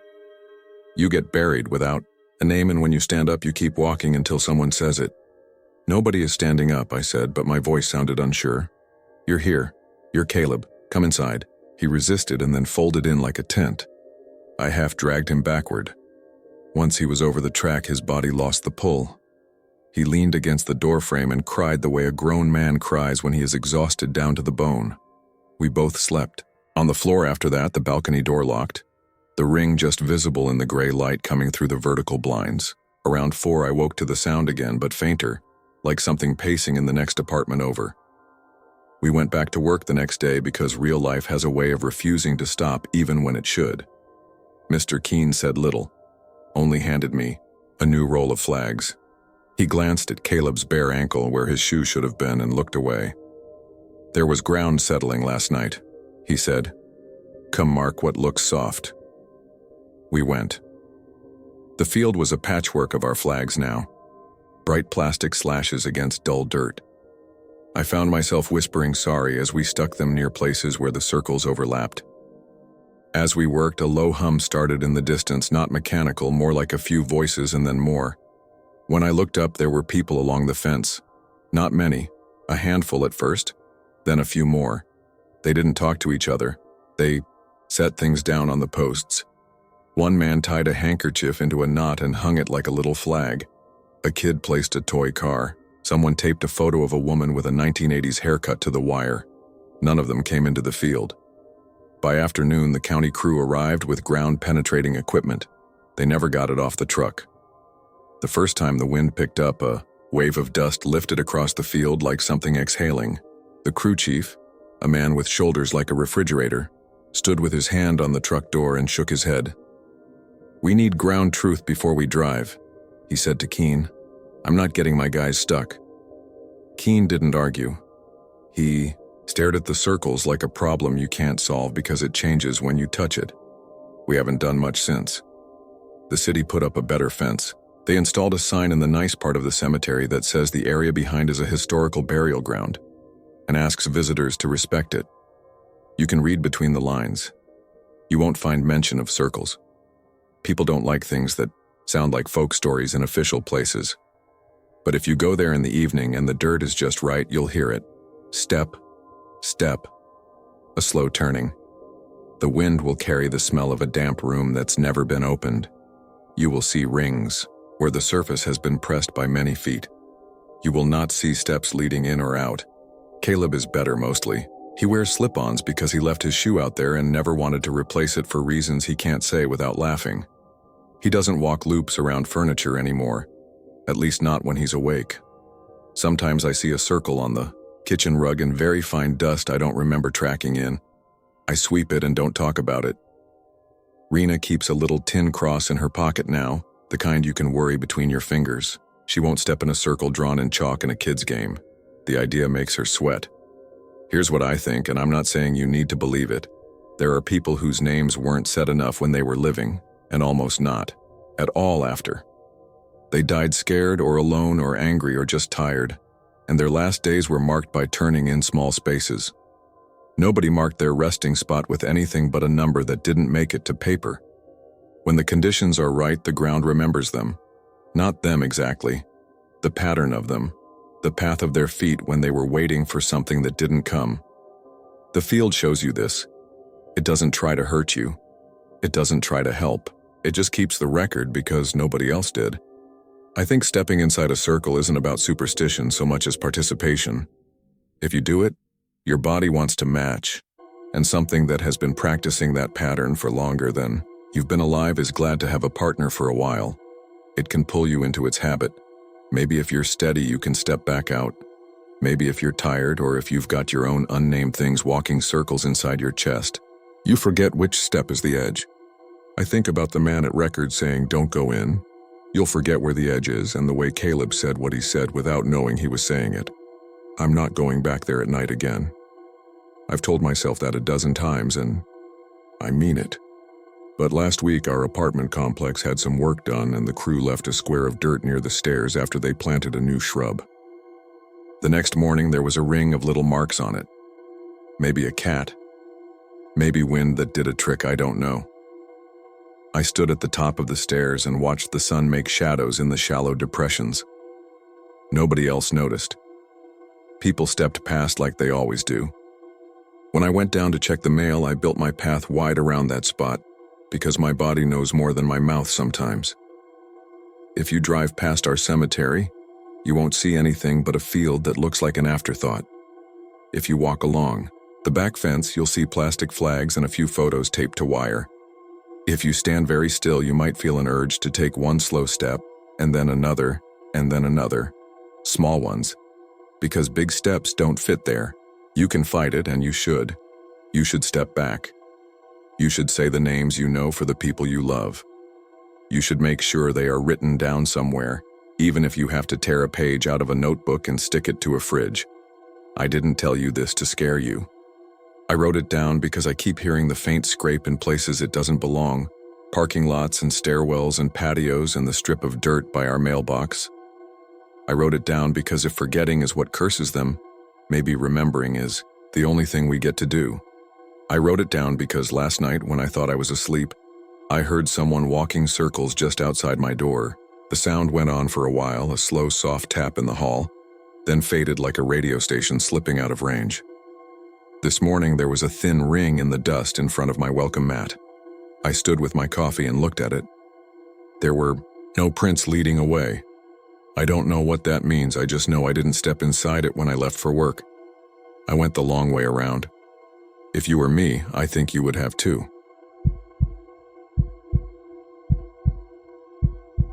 I'm not a superstitious person. I don't keep crystals in my glove box, and I don't think every cold spot means a dead relative stopped by to say hello. I moved back to my hometown because my mom's hips went bad and because a paycheck is a paycheck, even if it means cutting grass around headstones and fighting fire ants with a rusty spreader.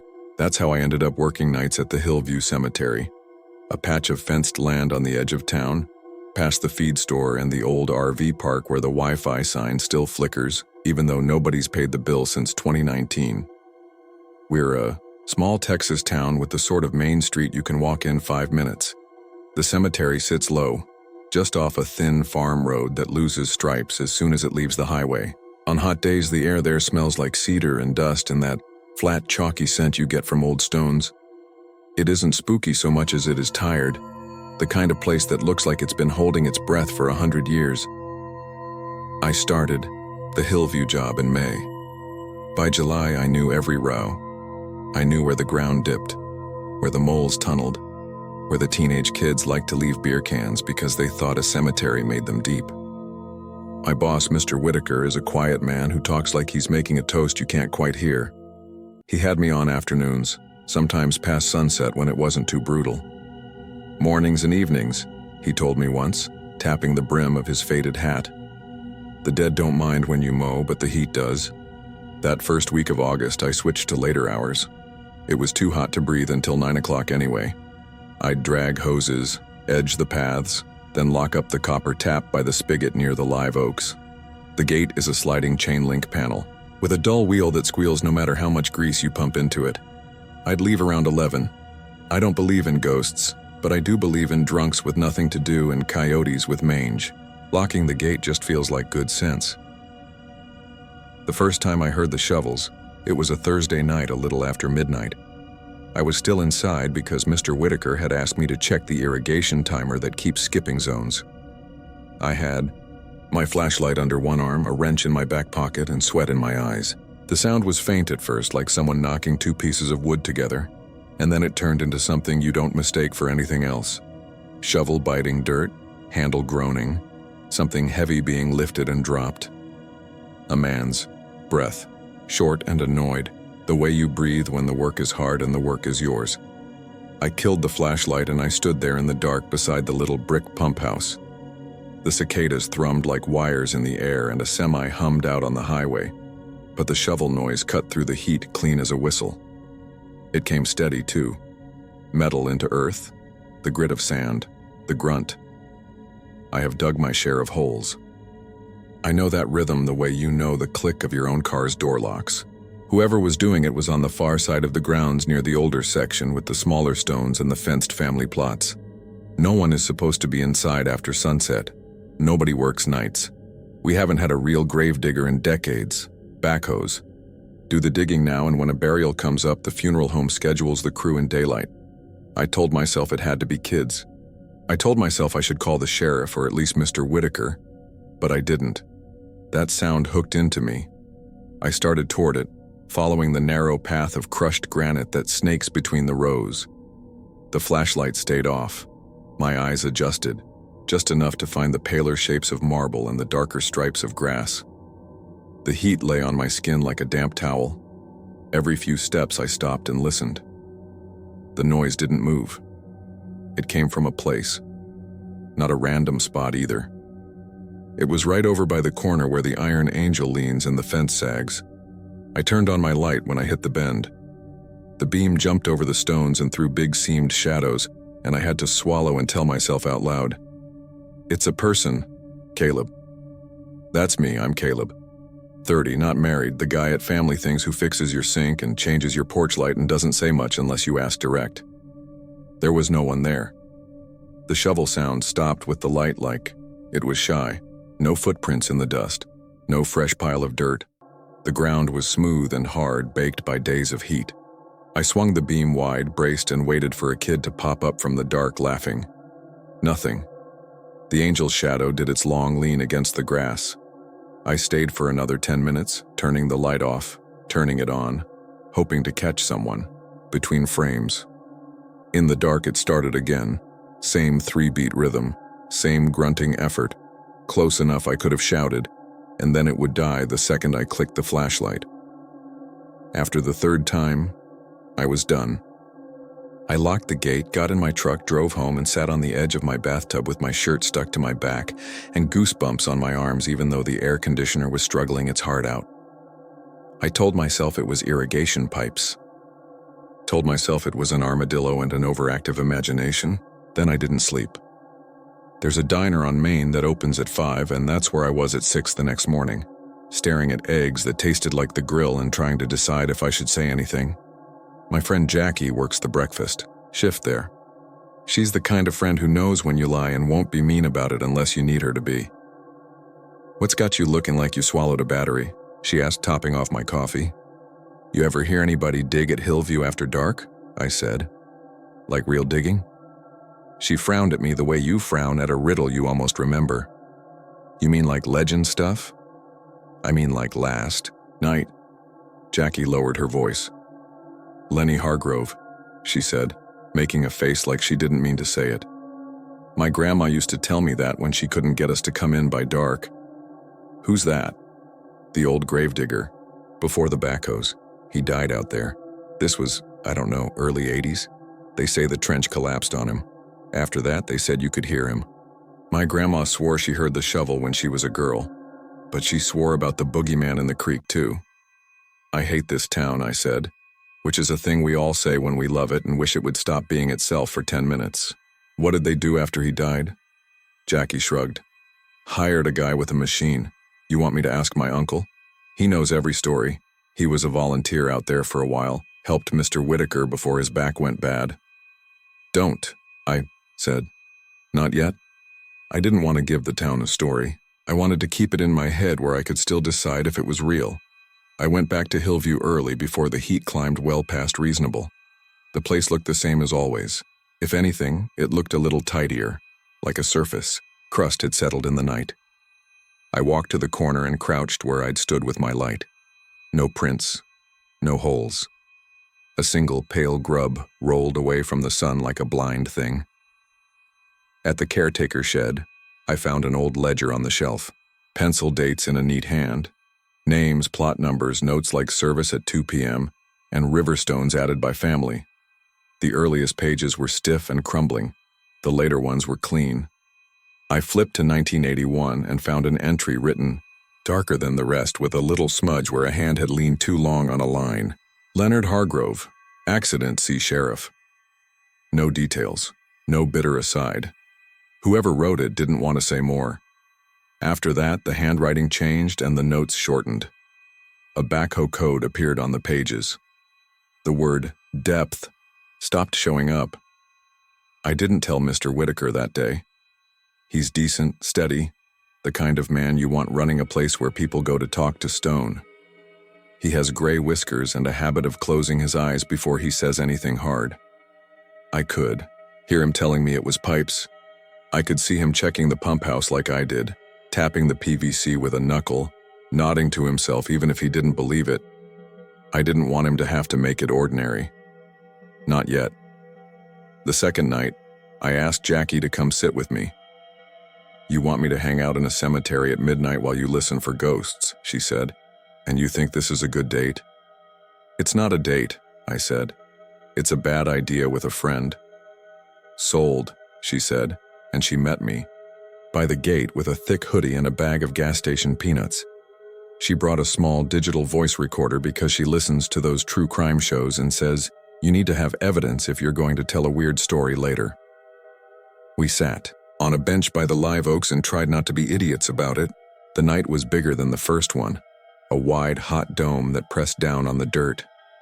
Moths punched the air around the lamp by the gate. You could hear the highway more clearly, the long sigh of tires on summer asphalt. Jackie kept her knees, pulled tight, and watched the rows like she was waiting for a parade. "It always looks like this," I said. "Like it wants to rain, but it never does." "You always talk this much at work?" she said. The first shovel bite came 4 minutes after midnight, so loud we both flinched. It wasn't a tap or scrape like a raccoon in a trash can. It was a shovel breaking the skin of the earth.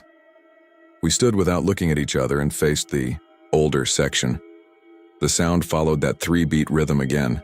Bite, step, lift. It took only a few strokes before you could hear breath with it.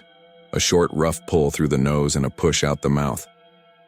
Jackie grabbed my sleeve so hard, the fabric creaked. I raised my hand for quiet, like that would help, like the old gravedigger could hear us and we could scare him off. "Don't," Jackie whispered. "Let it go." I wanted to shine the light, but part of me didn't. Part of me wanted to hear it work all the way to nothing and leave us with a story that didn't belong to our eyes. The recorder sat in Jackie's lap with its tiny red dot blinking. The shovel kept time like a metronome. Then the light inside the pump house flicked on. Hadn't turned it on. We were 20 yards away. The door was closed, the windows are narrow. Still, the inside bloomed yellow like someone had hit the switch with a knuckle. The shoveling went on in the same place, unbothered by the light. My throat felt too small for air. I started walking without meaning to, and Jackie swore and came with me because that's who she is. We reached the pump house and leaned against the cinder block wall. I peeked at the switch through the window slit. It was down. The light, this is stupid but it's true, wasn't coming from the bulb. It looked like old lamplight, a kind that throws a shape around itself, heavy and gold. It puddled against the glass and made the dead bugs on the sill cast weird, sharp shadows. When I wrapped my fingers around the latch, the shoveling stopped. When I opened the door, the light died. The pump house smelled like wet iron and 3 summers of trapped air. I clicked the real switch up, and the real fluorescent tube buzzed awake and made the whole space look thin and green. Nothing moved. The timer box sat against the wall with its little plastic dial pointed in no particular direction. A spider the size of a quarter froze on the cement. A moth thumped itself against the tube and fell into my hair. "Okay," Jackie said softly. "Okay." When we stepped back out, the shovel began again. 1, 2, lift, like it restarted the moment we honored the rules. Jackie set the recorder on the concrete and faced me, If we get anything on that, I am making you buy me dinner, she said. Like steak, not a cheap burger. I don't eat steak, I said, because I can't help being myself even when I'm scared. Hurts my stomach. Fine, she said, then 2 steaks for me. We didn't use the flashlight that time. We sat on the bench and listened to that work. And I tried to picture the man who made that sound when he was alive. I pictured big hands and a narrow face and the kind of back that bends easy and straightens slowly. I pictured a canvas coat, even in the heat, because once you put one on for work, it feels like armor. I pictured him talking to the dirt like, you talk to a stubborn mule. At 12:28, it stopped. Not a fade, not a slow winding down, just a final lift and a quiet heavy set, and then everything was cicadas and a faraway semi again. We waited another 30 minutes. Nothing. When we walked to the corner again, the ground looked undisturbed, a smooth crust with a little powder on top. But when I knelt and pressed my palm flat to the earth, the dirt had a give to it that wasn't there before. Not soft exactly, just looser. Like a jar lid you already cracked with a spoon. I slid my hand over the space and found shallow grooves in 4 perfect rectangles. Not deep enough to catch the eye, but if you knew what you were feeling, you knew. 4 shovel marks like footprints. We took the recorder to Jackie's apartment and played it on her coffee table while her cat stared at us like we owed it rent. The audio was tinny, full of insects and the distant hiss of the road, but then, clear as coins hitting water, the shovel came through. Bite, step, lift. You could count it. You could hear a man breathe. At one point, you could hear me whisper, "It's right there." And then the pump house door hissed against its swollen frame as I opened it and nothing. The shoveling dropped out like someone cut the wire. When we backed the audio up, we heard something else in the background, faint under the breaths. It sounded like rope tightening under weight, a little fiber squeak. We went back to Hillview at noon with the sun mean and high and everything honest. Mr. Whitaker watched us trot across the grass with our shoulders hunched and said, "Y'all, look like you found a snake." "Do you have records for the old plots?" I asked. "Like maps from before Lenny, before the backhoes?" "We have what we have," he said carefully, like people do when they're trying to steer you away from something. "If you're wanting to find someone, you just tell me the name." I told him I was curious. He gave me a long, steady look and then fetched a rolled survey from his office. It was yellowed to the color of tea. The lots were hand-drawn and numbered. In the corner, in faint pencil, someone had sketched a fence line that didn't exist anymore, wider than the current chain link by the width of a drainage ditch. Next to that line, someone had written 2 words I didn't understand. "Hallow set." "What's that mean?" Jackie asked him. Mr. Whitaker's eyes did that closing thing. "Old pastor used to say they bless the ground," he said. "Not the whole property. Just a part of it. They called it the hallowed set." "Yeah, I know, it's not standard. Later folks quit paying much mind to it. Town redid the fence after a storm took out the oak. We lost 8 feet along the west side to the county when they straightened the ditch. Nobody argued because nobody wants to argue with a flood. It's all the same dirt is what we said." "Is it?" I asked. "I've buried people in both," Mr. Whitaker said. I told the pastor that made us ecumenical. That night I ran string lines along the old map's boundaries. Jackie held stakes while I hammered them, and we paced off the distances like amateur surveyors with a bad plan. The west side of Hillview, the side with the older stones and the leaning angel, had lost a strip when the county fixed the ditch. The new fence sat inside the old boundary by exactly 8 feet. The line we set with string ran through several plots by inches, the way a wrong hem runs through a dress. At midnight, the shovel started dead center on that string. Bite, step, lift. It worked along the line as if a man was walking it, measuring with his foot, testing the ground. When Jackie stepped across the string to get closer, she tripped and hissed and grabbed my arm because the earth beneath her shoe had given like a pocket of air under carpet. She didn't sink, but the soil slumped and a thin trickle of sand rolled into the low spot. "Don't move," I said, catching her by the elbow. The shovel kept going. 3 beats, steady. I told myself if I turned on the light I would break whatever this was, and maybe that was the point. But then I thought about what Mr. Whitaker said about the fence, and about the map, and about Lenny Hargrove dying in a trench that wasn't where it used to be. "Lenny," I said out loud, shocking myself. Can you stop a second?" You don't expect to hear an answer when you talk to air, but the shovel stopped. The quiet felt like a lid clamping down on a pot of boiling water. I swallowed.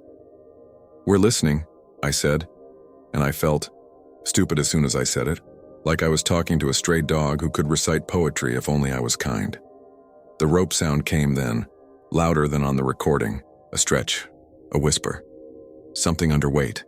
I imagined wooden braces, canvas straps, the old way you lower a coffin by hand with 8 men and a pair of slatted boards. I pictured those ropes riding over their cleats, smarting under the friction. "Don't you need it moved back?" Jackie asked beside me, voice thin. "Is that what you want?" The lamplight bloomed again inside the pump house, golden and wrong and warm in a place that's always cold. In its glow, the dust above the ground lifted and swirled like it had nowhere to settle. I got a sudden, clear picture in my head of men with hats in their hands standing at the old line while the preacher raised his voice against a summer sky. I pictured a circle drawn in words and belief, a boundary that didn't obey the county. "I think he's putting them back," I said. "I think when they moved the fence, they moved the edge of the blessing, and he's fixing it." "This is where you apologize for making fun of my crystals," Jackie said. I didn't answer. I was thinking about my brother's grave. My brother Matt died in 2009 on a curve you take too fast leaving town if you don't know where it tightens up. He was 18. I was 14. For years I couldn't remember the day without counting afterward. 10 years, 12, 15. Like it matters how long you've carried something if you can't put it down. After the funeral, I went every week for a while, then less, then hardly ever. Coming back to town brought him back too. I found myself at his stone on Sundays, brushing dust off the carved letters with my fingers and counting the ants that crossed his name like they couldn't read. His plot sat near the west fence, 8 feet from a ditch I used to fish beer cans out of when I was a punk. According to the old map, the string line I had set that night ran through the corner of his grave by 2 inches. I felt the shovel more than heard it when it changed direction. It wasn't louder, but it was pointed a different way, and somehow that made my stomach hurt. I jogged down the path. Jackie came with me, cussing because she hates to run. The shovel worked on my brother's plot as if it had chosen it from a list. Bite, step, lift. A patient rhythm that didn't slow even when I yelled. I turned on the flashlight and the sound died like always. In the circle of light, the grass over Matt's grave looked untroubled, a standard green slab with a little split where the soil had settled years ago. "Don't," Jackie said quickly, grabbing my wrist as I raised the beam. "Turn it off." I did. The dark rushed back like a door closing. The shovel resumed. My throat closed up and the words I wanted to say came out as something ugly and small. "Please," I said. It sounded like a kid's prayer. The ground shifted then, a slow breath outward, and the air picked up the smell of damp earth from somewhere lower than we were. My ears popped like I'd changed altitude. The rope noise buzzed under the shovel, like it was vibrating against wood. I stepped sideways onto the string line and the soil dropped half an inch under my heel. Not a collapse, just a surrender, like someone beneath had exhaled. "Is he taking him?" Jackie whispered. "No," I said, though I didn't know, and then from the dark another sound joined the shovel, a short drag like a heavy box sliding an inch. It came from the left toward the fence, as if something long and rectangular had shifted inside the earth. That's when a voice spoke. It didn't come from the ground or the air. It came from the space my fear made in my head. It was the kind of voice you get from a man who's been outside his entire life. Dry, low, patient. I don't remember the words exactly because our brains do that thing where they turn the literal into what we can stand, but it was something like, "Home is where the line is, son. You moved the line." I didn't tell Jackie what I heard until later. I don't know what she heard in that moment. Her hand found my elbow and squeezed, and we both stood there with our toes over the wrong boundary and our hearts beating hard enough to rock our chests. The shovel worked faster then, not frantic but purposeful, and the rope creaked under weight, and somewhere close by I swear I could hear men take a step in unison the way pallbearers do when the box has to lift and walk. "Okay," I said, because one of us had to say something. "Okay, we'll fix it." The shoveling stopped like a held breath released. The lamplight in the pump house flickered, pooled, went out. We spent the next day in town looking for a surveyor who didn't think we were insane. We didn't tell them why. We said Mr. Whitaker wanted a copy of the old boundary for record keeping. A guy named Travis Duggan, old ball cap, reflective sunglasses, held on to summer like it owed him, sat us down in his office and pulled a map off a dusty shelf like a magician. He showed us where the county had taken the strip along the ditch after the flood. He showed us a handwritten note from the church council that had once owned the property before it became municipal land. "Hallowed set," it said, just like our map. "Set by prayer and assembly on May 19th, 1939. You believe in that?" I asked him. "I believe in fence lines," Travis said. "I believe in people being mad when you move them. Towns have longer memories than people do.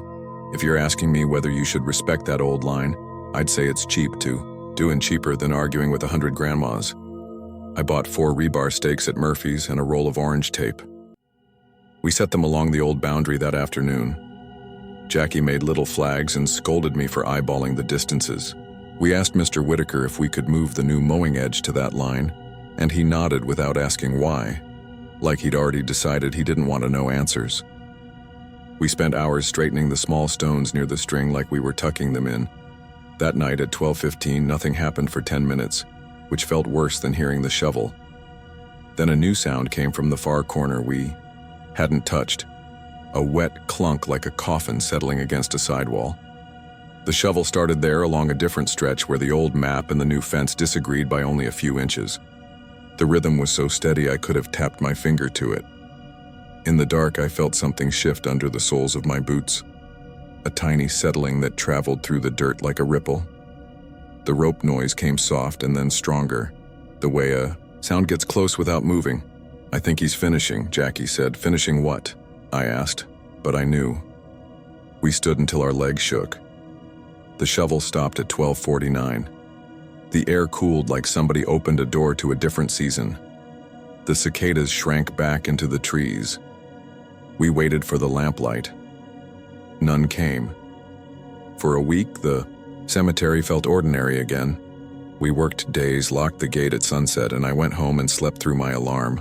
I kept the rebar flags along the old line. If you drove by, you'd think we were marking a buried cable. The only people who asked were an elderly couple who put fresh silk roses on a grave twice a week. I told them we were checking drainage. The woman patted my arm and said, "You boys be careful of sinkholes," like we'd given her permission to worry about something real. Jackie cut together the audio from her recorder and sent it to me. Hearing it in my own kitchen in daylight weirded me more than the real thing. You can't explain away a file. A sound is a sound. I kept my phone's volume low when my mom knocked around the house. She already thinks the cemetery job is depressing. She doesn't need me handing her ghosts with her morning coffee. The 8th night after the shovel stopped, I woke to my phone buzzing like a hornet in a jar. Jackie's text, "You up? Go look." Then another, "Don't go alone if you can. Help it." Then, because she knows me, I'm already at the gate. I left my house wearing yesterday's shirt and a pair of mismatched socks. The sky hung heavy and starless. Warm wind pushed grit under my eyelids when I hit the curve by the grain silos. I pulled up next to Jackie's Honda and saw her standing on the gravel with her arms folded tight across her stomach, staring at the entrance. The chain-link gate was open, not just unlocked, slid wide like a mouth. "I locked it," I said. The padlock lay on the ground like a dropped coin. It wasn't broken. "Let's go," Jackie said. Her voice sounded sick. We walked in together. The gravel under our shoes sounded too loud. The live oaks rustled like they were warning each other. I kept waiting for the shovel to start, to tell me where the world had gone wrong. But all I could hear was the wind and our breathing. At the near end of the path, just inside the gate where there's a rectangle of bare earth where the grass never takes, a fresh mound stood 4 inches high. Not a grave, too small, but the kind of hump you see when you turn a spade full of soil and leave it. The dirt was black and damp and smelled like lost rain. Next to the mound, neat as a sentry, stood a stake like ours but not ours. An old piece of split cedar pounded deep with a sledge. A little flag of canvas tied to it with twine. The canvas hung limp in the breathless heat. There was writing on the canvas. I didn't want to read it. It took me 3 tries to make my eyes obey. The letters were done in a dark brown that could have been paint, could have been something else. The handwriting was careful, like you'd write a name on the back of a photograph if you wanted it to outlast the house. It said, Caleb M. Thorndate, pending Hillview. Hallow set my stomach flipped like a fish thrown in a bucket. I had that sick, animal impulse to run away from my own skin. Jackie put her hand against my chest to keep me from falling and then grabbed the stake with her other hand as if she could rip it out of the world. It didn't budge. The soil around it was packed like clay. It's a joke, she said, and even she didn't believe herself. Somebody, kids, this is some messed up. Jackie, I said, that's my middle initial. She stared at me in a way that made my face feel hot and far away at the same time. She knows me. She's seen my bills on the table and my name on a dozen forms.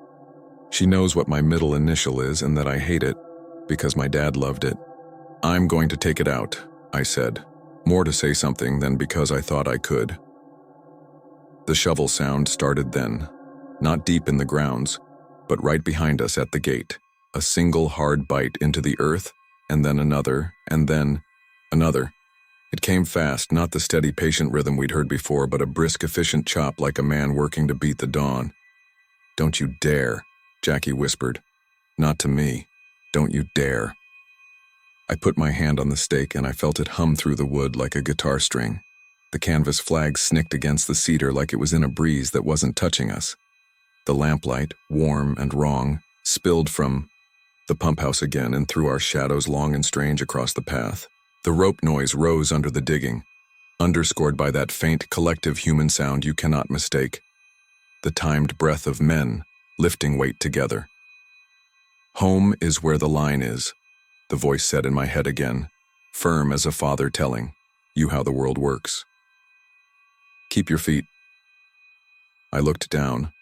My toes stood on our rebar line, right where we'd marked the old boundary. The stake with my name on it sat just inside the Hallow set. The shovel at the gate chopped once more, twice, and stopped. The wind pushed against my back like a hand. Okay, I said to the old air in my own fear. I hear you. I didn't rip the stake. I didn't run either. Jackie wiped her face with her sleeve and started to cuss in a quiet, practiced way. That made me love her like family. We stayed until the lamplight died and the insects started up again like an orchestra remembering the next song. When we finally tugged the gate shut, the padlock felt heavy in my hand. It clicked through the chain and bit down like it meant it. We told Mr. Whitaker in the morning. We showed him the stake because you can't keep a thing like that to yourself, and because I'm not interested in dying stupid. He looked at it for a long time and then sat on the low stone wall by the gate with his elbows on his knees. The old folks used to mark the Hallow set for the next keeper, he said without looking at us. When somebody helped them write, they wrote it down. Never saw it done with canvas. You ask me, that's older than canvas wants to be. But I've been wrong plenty. I'll make a call about the fence. County won't care if we mow the ditch side. Ditches don't vote. What about my name? I asked, too fast like a boy asking whether the shot will hurt. You're here, he said. That's the point. You keep your feet. It has been 3 weeks.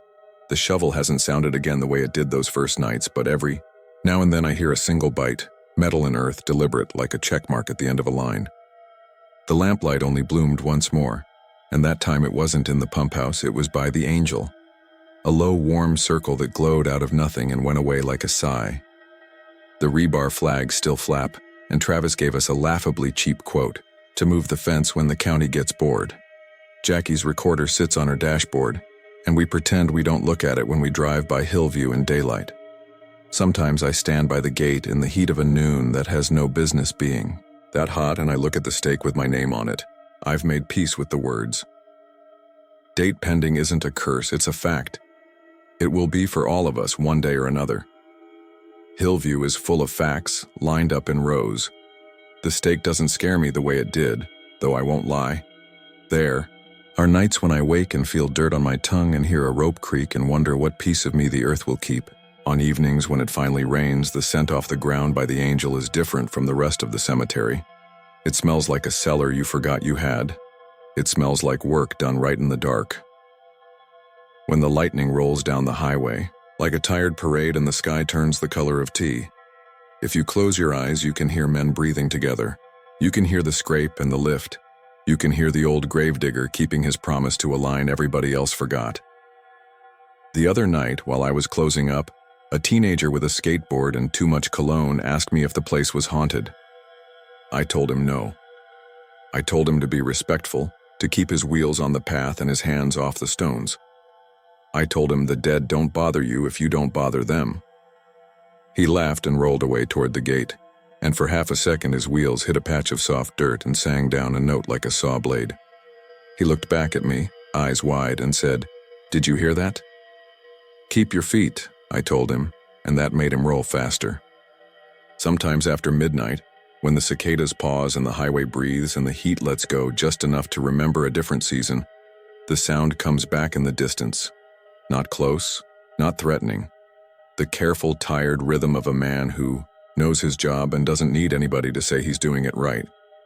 Bite, step, lift. The shovel and the grunt. The work that keeps our lines where they belong. If you come by Hillview and you see a little canvas flag near the gate with my name on it, don't touch it. It isn't a prank. It isn't an invitation. It's a note from the ground that says I heard the rules and I'll do my best. We owe each other that much. We owe the dead their corners and their quiet. We owe the living a fence that doesn't lie. I still don't keep crystals in my truck. I still don't think every cold spot means company. But when I lock the gate and point my headlights down the farm road, I wait 1 extra second before I turn the wheel. I listen for the bite of a shovel. Sometimes I hear it. Sometimes I don't. Either way, I keep my feet where the line is. And if the night breathes like a lung and the dirt shifts under the weight of a box you and I can't see, I nod to the dark and let the work go on.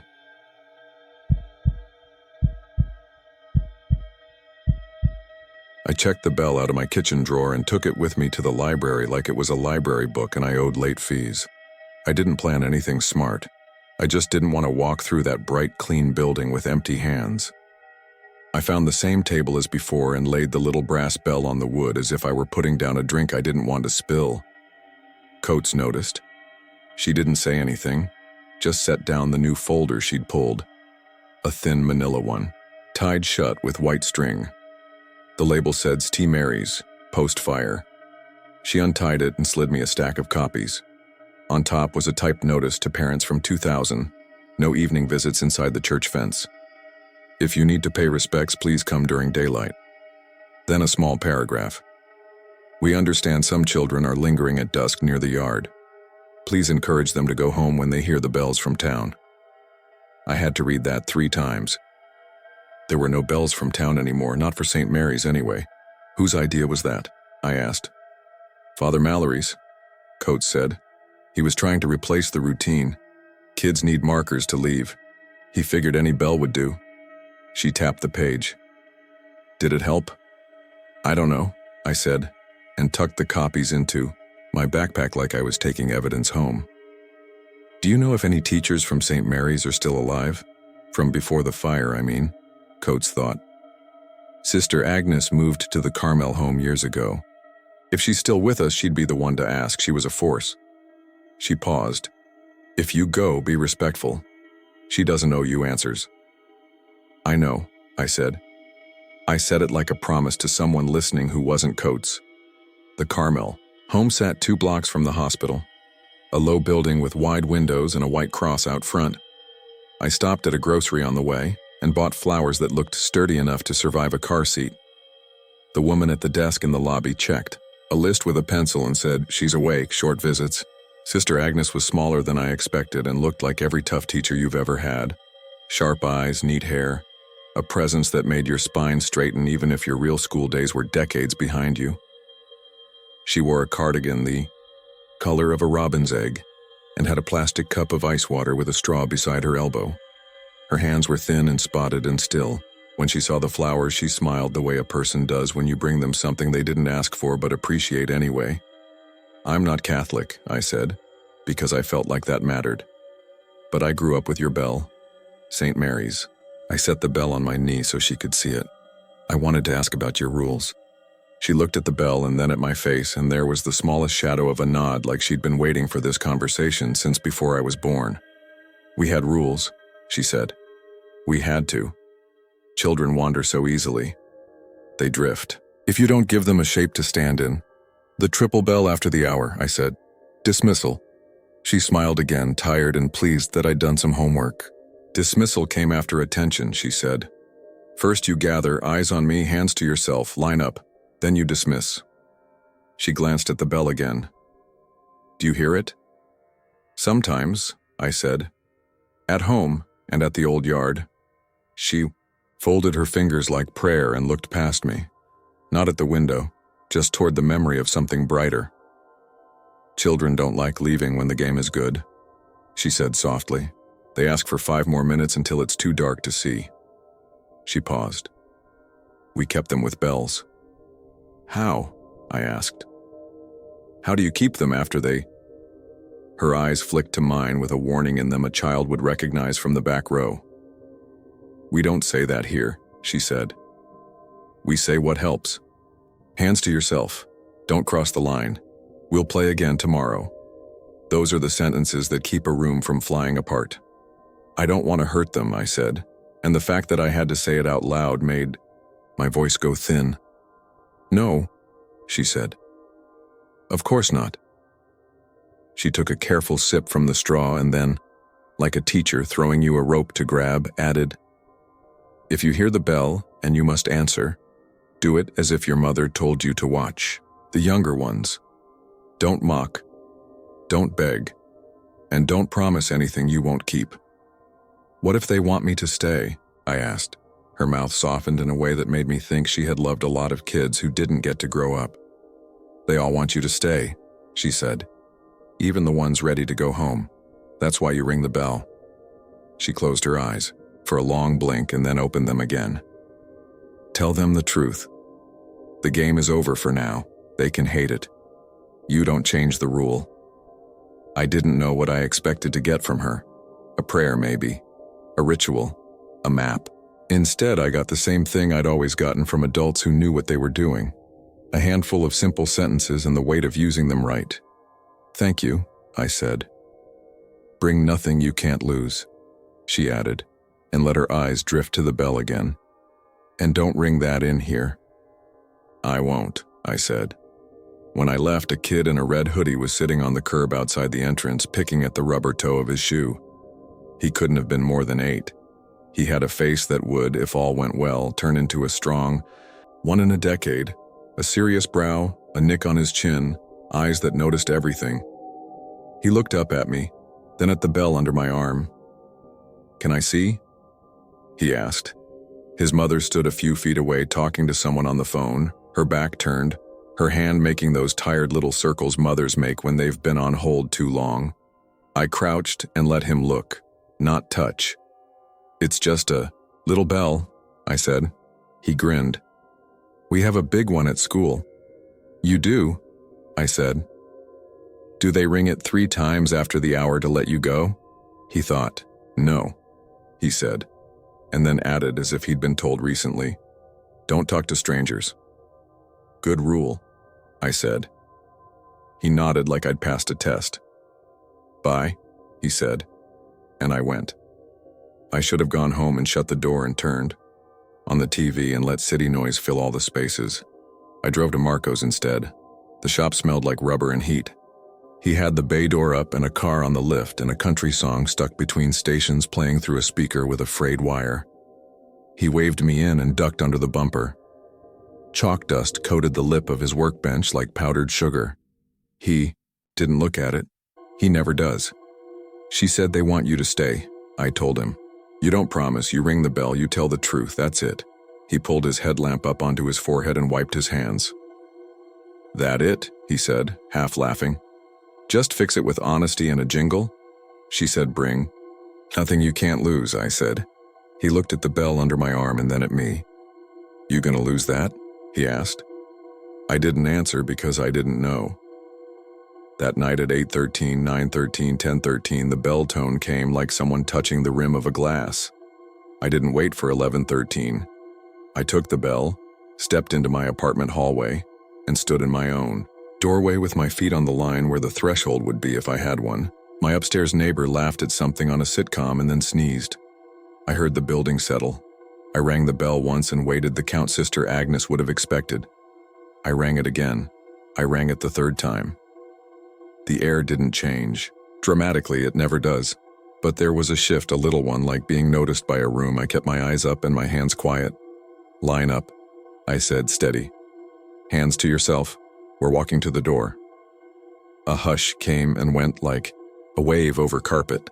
In it, a softer noise, the shuffle you hear in a school hallway when coats hit shoulders. I didn't see shapes. I didn't want to. I felt a small hand on my sleeve again. A quick check-in. A kid's way of saying I'm here without the words, because words make things real you don't want to make real. I stood very still. You have a home? I said. You know it better than I do. The game is done for now. We'll play again when the bell rings. Something moved at my ankles. A brush like yarn passing skin. Then a step I didn't take. No, that's not right. A step taken next to me, matched to mine like someone learning how to leave again. The line on my hallway carpet that had appeared 3 nights in a row wasn't visible now. I pretended it was. I stepped over where it would be. The cold lifted. No voices, no humming. Just that quiet content shift a school makes when the last coat is on and someone has opened the door to the outside air. I closed the apartment door and leaned my forehead against the wood until it felt like something solid under me again. The little bell warmed in my hand like I'd held it too tight. For a few weeks, that was the rhythm. 8:13, 9:13, 10:13. Sometimes, a brush at 2:13 if I'd forgotten to set the bell on the table. The triple ring when I decided the day could be over. The same sentences said calmly. I didn't try to be important. I tried to be useful. If you've ever chaperoned a field trip, you know the feeling. You don't get applause when you bring 20 kids back to a bus. You get a headache and the relief of a count that lands where it should. I stopped finding chalk lines on my floor. The little gifts in my pockets thinned. No more green beads, no paperclip fish. Only a sticker now and then, like someone's last attempt to test me. I let myself think we'd struck a balance. Then, someone else broke the rules. Ruiz called me on a Tuesday at dusk. I could hear wind on his end and the squawk of his radio trying to chew on static. You need to come out, he said. Don't argue. What is it? I asked. Lights, he said. And kids. Real ones. I drove faster than I wanted and slower than my heart demanded. The road to St. Mary's looked like it always does, flat until it climbs, ordinary until it's not.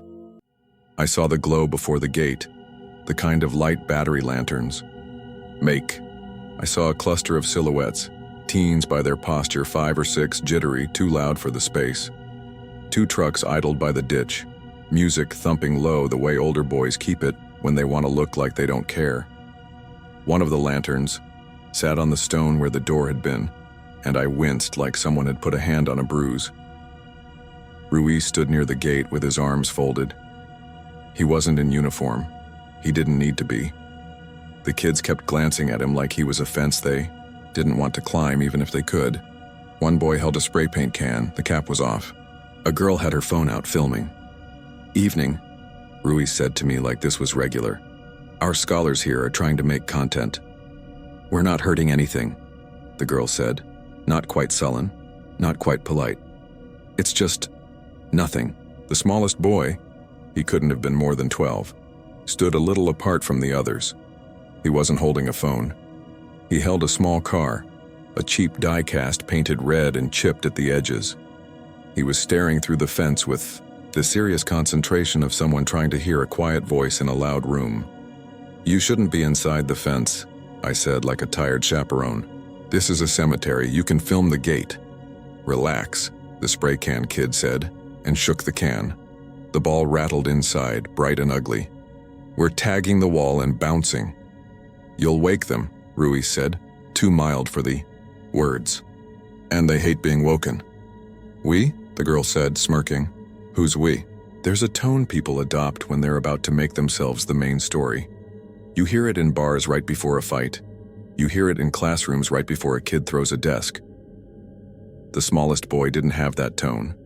He stepped forward, with the car in his hand, and reached for the gate like it was a hinge he meant to test. Don't, I said without thinking. My voice surprised him. He looked at me, then at the bell under my arm, then back. He wasn't scared. He was paying attention. What is that? He asked. A teacher bell? Something like that, I said. What's your name? He glanced at the older kids like the answer might get him in trouble. Gabe, he said. Gabe, I said. You came to bring that car? He looked at the car like he'd forgotten it was there. My brother had one, he said. It was blue. He squinted at the stones the way you do when you're trying to match the feel of something to the shape of it. Mom said not to. Come, I'm not inside. I'm just looking. You don't have to go in to leave something, I said. Sometimes you just put it at the line, and the right hands get it. The spray can hissed. The boy with it had pointed it at the low wall and drawn a quick, dirty spiral. Not big, but loud in the way the kind of mark is loud here. The sound made something behind the gate prick up. You don't hear it with your ears. You feel it. The air tightens like a classroom when the substitute says the wrong name and someone decides this is going to be fun. Hey, Ruiz said. It wasn't a shout. It didn't need to be. Cap it. Why? The boy said, the grin already too big. You think ghosts care about Krylon? No, Ruiz said. I care. The boy rolled his eyes and popped the cap on with a click. The girl filming chuckled and framed him like a hero anyway. Back up, I said. And I said it the way Sister Agnes would have, with the weight at the front of the sentence, not at the end. The girl didn't move. The smallest boy did. Something in him recognized the tone. He put the car gently on the stone just inside the gate and took one step back so carefully it broke my heart. I set the bell on the stone where the door had been and picked it up and rang it once. The kids laughed like I'd honked a clown horn. I rang it again. The spray can boy pointed at me and said, "Yo, he's summoning them." And his voice cracked on them and it made him angry enough to double down. I rang it the third time. The bell sound went out into the old yard with that small, neat circle. The air answered. The chalk circle a few feet inside the fence darkened just a shade like a fingertip had traced it. The lantern light flickered through the breeze didn't touch our hair. The girl's phone jittered as her hands betrayed her, and she steadied them with a breath. "Line up," I said, and followed it with, "Hands to yourself. We're walking to the door." Silence. No giggles this time. No hum. Just the pressure of attention, like 100 bright eyes behind the dark. Somewhere near the lamb-topped stone, something set down a marble. It tapped once. It doesn't sound like anything scary when you explain it later. That tap will stay with me as long as anything. The smallest boy said very softly, "Do I say present?" "You can," I said. "Present," he whispered. The spray can kid laughed too loud. "Okay, Grandpa," he said. He shoulder bumped the smallest boy hard the way older boys do to make a point. The kid's shoe skidded and crossed the chalk dust at the very edge of the outer line, the thin one that rings the stone floor outside the fence. It wasn't inside the yard. It was still a line. The dust smeared. Something in the dark answered with a leap. I didn't see a face. Don't ask me for a face. Ask me for a... I saw the lantern flame flick sideways as if blown hard by a mouth the size of a child's head, the light bowing and then righting itself. The spray can kid took a sudden step backward he didn't plan and looked offended at his own calves. The smallest boy froze like someone had called it. His eyes were on the gate. All the childish bravado fell out of the older boys at once, leaving them human for a second. You could see the math on their faces. We are small, we made a noise, something heard. Back up, Ruiz said again, deeper this time. The kind of sentence a person disobeys only if they haven't learned what consequence feels like yet. The girl lowered her phone an inch and then lifted it again by reflex. We're fine, she said to nobody filming. I kept my eyes on the gate. Dismissal, I said. The game is over for now. Bells have rung. Walked to the door. A breath. Went through the old yard.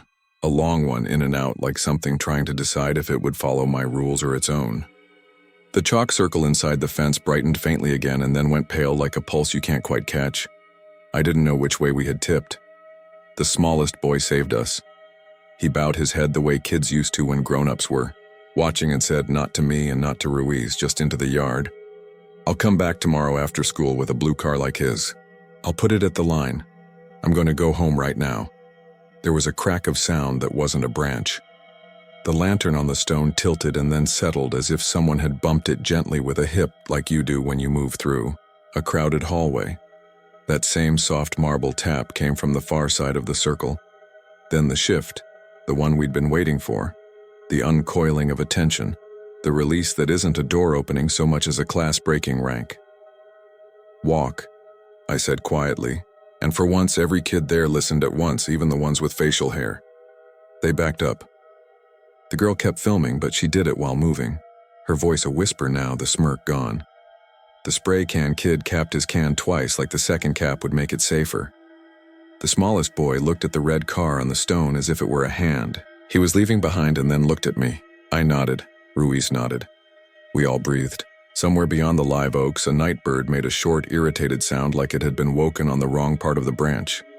I hate the part of me that wants to make this clean. It wasn't. The older kids laughed at themselves 2 minutes later and made jokes too loud, the way kids do to pack the scary part into something bite-sized. They drove away with music up, and the relief on their faces looked a lot like pride by the time taillights hit the bend. The smallest boy stayed. He stood with his hands in his hoodie pocket and looked at the gate like a kid outside a classroom. He's not sure it's his anymore. You don't have to come back, I told him.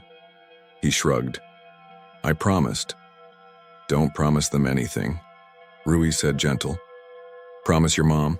She'll be mad, the boy said. That's okay, Ruiz said. Moms are allowed. The boy smiled a little at that and then trotted down the slope with small, careful steps. He looked back once and gave us that awkward wave boys give when they're trying to be cool but also polite. We waved back. Sometimes decency is the only spell you've got. Ruiz waited until the road sound faded. Then he sat on the low wall and put his face in his hands. It wasn't dramatic. It was tired. I need to stop coming here at night, he said into his palms. You keep coming to keep the rest of us honest, I said. You keep coming to keep the rules, he said. He looked up. You know that's what you are now, right? Not a priest, not a cop, a bell. I don't want to be anything, I said. It sounded petulant. It was true. He nodded like that answer counted. Sister Agnes still living? She is, I said. She told me not to bring anything I can't lose. You should listen to her, he said. We left the lantern where it was. We didn't like the idea of carrying it off while the yard watched. We backed away without haste and drove in silence to the gas station bright enough to make our eyes water. We drank burnt coffee and didn't talk about the fact that I could smell chalk on my hands even though I hadn't touched any. For a while after that, the nights were quiet again. The bell still sang its thin little rings at 8:13, 9:13, 10:13, but there were fewer brushes at 2:13, fewer small kindnesses left where I would find them. The chalk lines stopped showing up at my door. The hopscotch on Marco's sidewalk faded under foot traffic and rain and didn't redraw itself for a week. Then the list started. The first time it was on my doormat, folded once. The crease careful. Inside, names in block letters and check, boxes like a teacher taking attendance. I recognized some, old ledger names, the little boy with the cowlick. Some were new. At the bottom, my mother's nickname for me again, checked. 2 lines down, a new name, Gabe. No last initial, no check. a little empty square. I stood in the hall for too long holding it. I sent Ruiz a picture. He texted back, "On my way, then don't move it." He arrived out of breath, hands on his hips like he'd run the stairs 2 at a time. He looked at the names and didn't say anything for a long minute. "They're keeping better books than we are," he said finally. "That's almost funny." "What does an empty box mean?" I asked. "Absent," he said.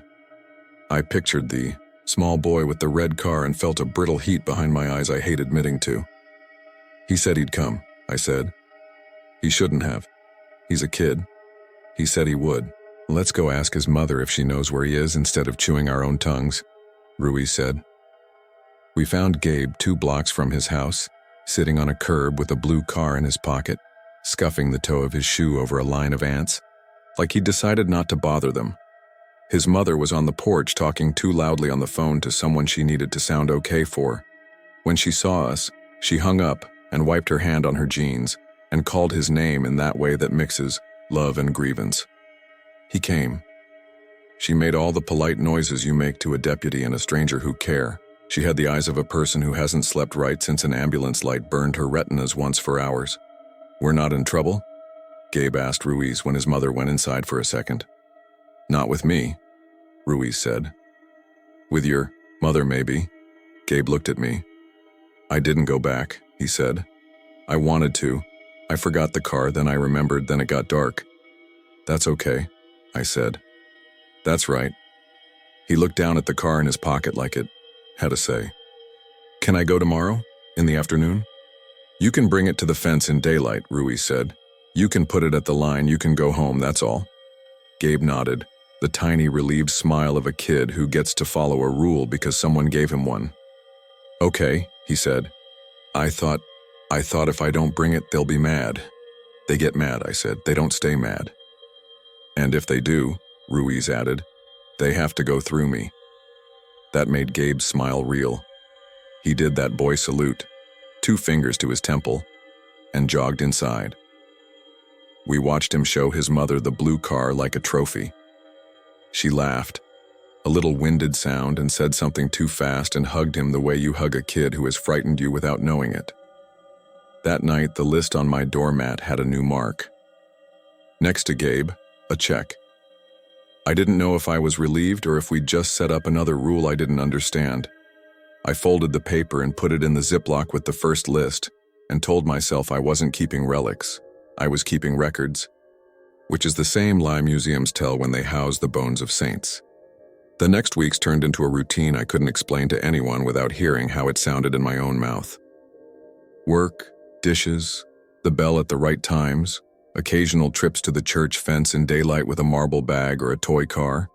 Sometimes there were new chalk drawings, stars, hopscotch, a stick figure with a crown. Sometimes there were fresh flowers. Sometimes the gate was left open a fraction of an inch and I closed it with 2 fingers like you stroke the side of a nervous animal. Then one evening in early April, when the warm wind had that sticky early summer feel and the oak pollen painted everything pale, the bell didn't ring at 8:13. It didn't ring at 9:13. At 10:13 the air went cold and the little brass bell on my table gave a tiny cough of a sound and went still. I waited. I rang it myself once, twice, 3 times. The sound fell flat like I'd rung it inside a drawer. I said the sentences anyway. Line up, hands to yourself. We're walking to the door.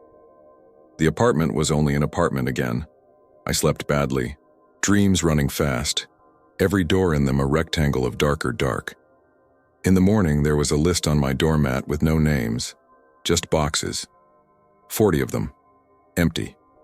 At the bottom, a note in crooked block letters that said, "Bell won't." Under it, smaller, "Teacher gone." I don't like the word panic because people use it for situations that don't deserve it. This did. I took the list to Ruiz's and he rubbed the heel of his hand over his eyes and said, "Okay," very quietly, in a way that meant nothing about this was okay. We went to the Carmel home. Sister Agnes was asleep in a bright patch of morning. I didn't want to wake her, but I didn't have a better adult to ask. When she opened her eyes and saw the paper, She made a sound like a sip of air that doesn't get all the way in. "Who wrote this?" she asked. "I think they did," I said. "I think they don't have—" I didn't say the word teacher. It felt too mean to aim at a person whose voice had held 100 small souls steady. "We get tired," she said, gentle and apologetic to someone who wasn't me. "We all have to sit down sometimes." She looked from the list to the bell like she could see how it had failed before I could tell her. "It's not about the bell," she said. "The bell was never the power. It was the agreement. How do we keep it?" I asked. "You don't," she said, and put her hand on mine the way teachers do when they need you to understand a thing with your skin as well as your head. "You offer it. You hold it up. You say it like you mean it. If you do it long enough, sometimes the world remembers. What if it doesn't? Then you keep saying it," she said. "Someone else is listening." I stayed in her little room for an extra minute after that because it felt like leaving would take more of her energy to hold the day. On my way out, I ran into Coates coming in with a paper bag. She lifted it so I could see the top, a loaf, of something wrapped in wax paper. "She likes lemon," she said softly. "She pretends the nurses made it." "Do they?" I asked. "No," Coates said. "She doesn't like to be thanked." I needed to be somewhere I could tell the truth out loud, so I went to Marco's and said the bell had gone silent, and the lists were empty and teachers get tired and I didn't know what to do. He put a hand on the back of his neck and stared at the floor and then at his hands and then at me like he was choosing which of his tools to swing at this problem. "I'll sit with you," he said. "Where?" I asked. "Everywhere," he said, but he meant the church. We took 2 chairs and 2 thermoses and a bag of marbles and we went at dusk. We did not bring lanterns. We didn't bring our jokes. We sat at the old door and we waited. The world went from blue to black around us. The little bell on my knee was just wait. We listened to every animal in the county take a turn at being the loudest. At 9:13, nothing. At 10:13, nothing. At 11:13, a sound like a breath pulled in through teeth. It didn't come from the bell. It came from the yard. "Line up," I said, into the dark. "Hands to yourself." Something small ran across the stone floor behind us. Feet fast and flat, a patter like rain. Marco flinched. I held my ground. "We're walking to the door," I said. "We know the rules." A voice, not a child's and not a grown-up's exactly, answered from inside the fence. It sounded like 2 voices from different ends of a hallway trying to say the same thing at once. "We know," it said, and I wanted to weep in relief, and didn't. The bell didn't ring and didn't need to. They knew the shape. It was still here. Teachers get tired. The rules sit on the stones and wait for someone to pick them up. We didn't win anything that night. Holding a line isn't winning.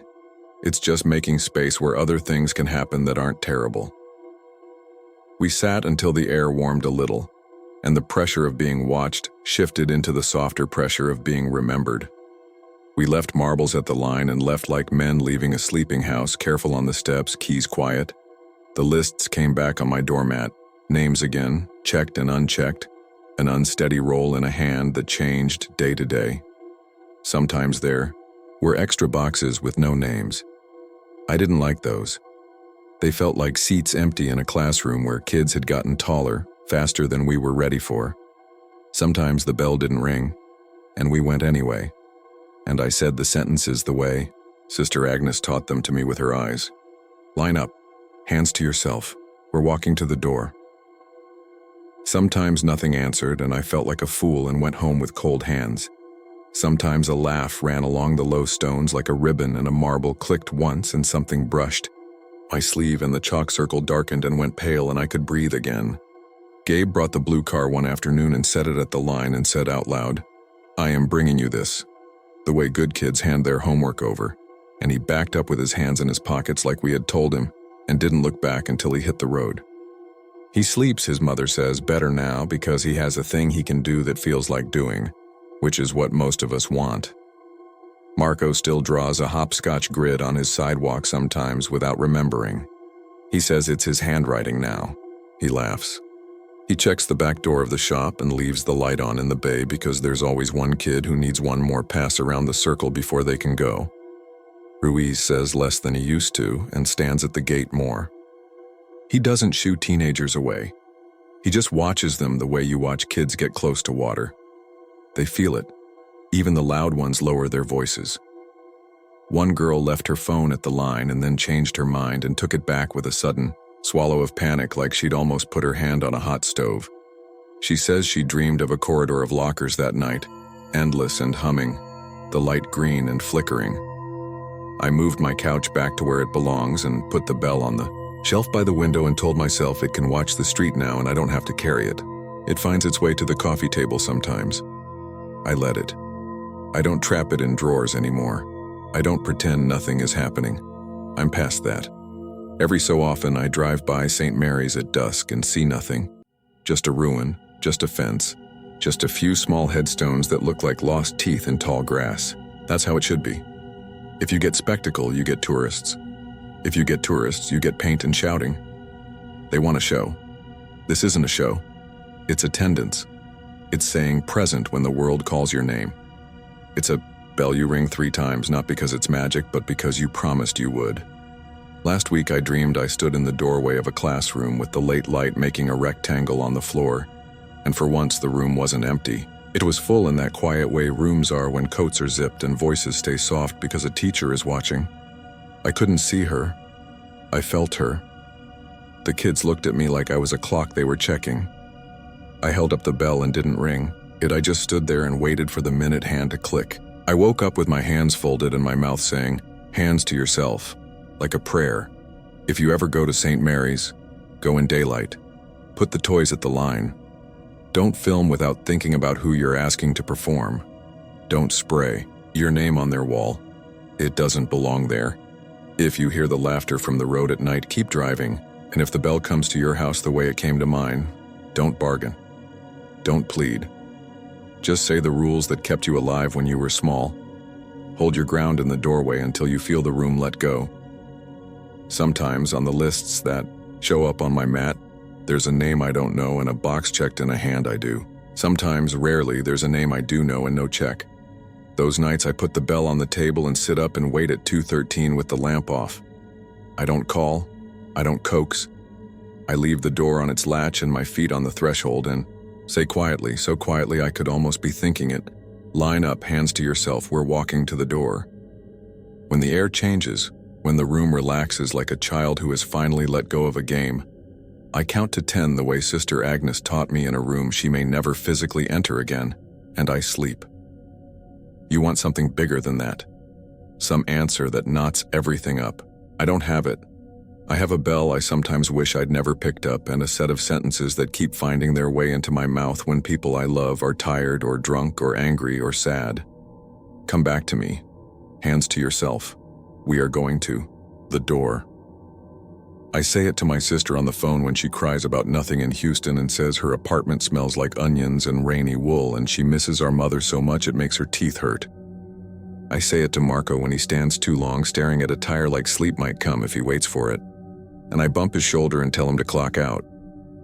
I say it to myself when I want to sit on the curb outside my place and count the ants instead of going inside where the quiet accumulates. I haven't heard Sister Agnes's voice in months.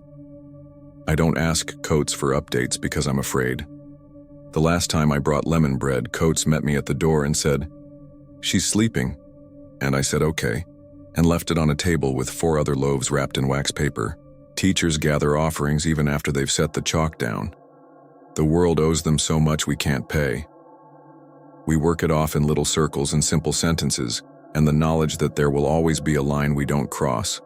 Not because someone says no, but because someone loved us enough to give us a rule we could hold on to when we would otherwise drift.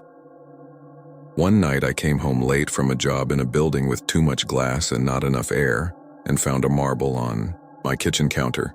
It was green, with a swirl of pale-like smoke inside. I picked it up and rolled it along my palm and felt, for half a second, the exact weight of a small hand in mine from a place I can't name. I wanted to put it at the door and wait. I put it in a bowl with keys and quarters instead and went to bed. I woke at 2:13, of course, to the ring you could call nothing if you needed to. I lay there and counted to 10 and said the sentences. The air warmed a degree. The building sighed. Somewhere in the hall, a pipe clicked. I slept. I woke again at 5:12 to the light that turns the city gray and honest and found the marble on the floor by the door, as if it had rolled toward it in the night and stopped at the line I couldn't see. I'm not telling you what to do. I'm telling you what I do. I stand in the doorway when I'm asked. I don't bargain. I don't make speeches. I keep my hands still. I ring the bell when the minutes say it's time. I let go when the room does. I try not to carry anything I can't lose, and I fail at that a lot, and I forgive myself when I do. If you need a better ending than that, you won't get it from me. I could give you a ghost that shows itself and a priest who lays it to rest, and a town that sleeps clear forever after. That's a movie. What we have is a ruin, and chalk lines, and tiny headstones with lambs on them, and a laughter that is not cruel and not kind. Just here. We have a teacher's hand hovering in the air pointed at the door. We have a list on a doormat with names you can't quite read and boxes you check even when you don't know why you're checking them. Present. I write at the bottom sometimes, because that's the only word that still feels like it holds anything. Present as in here. Present as in a gift. Present as in the only time you actually live in. Then I fold the paper and put it with the others and tell myself I'll throw them out one day. I won't. I am not good at letting go. I am good at steps, one after another, to a door I can't see, saying the lines that keep the world polite. And in one piece for one more recess bell. That's the truest thing I can give you, not closure, not courage even. Just the knowledge that on any night if you listen in certain places you will hear kids playing in the dark like they always have, and if you stand where a doorway used to be and you hold your ground and speak, the grammar of order into the hum, something will listen and something will go home, and you'll never really know whether the difference you made was big or small. You'll only know that it was your turn and you were present, and when the bell rang, you didn't pretend you didn't hear it.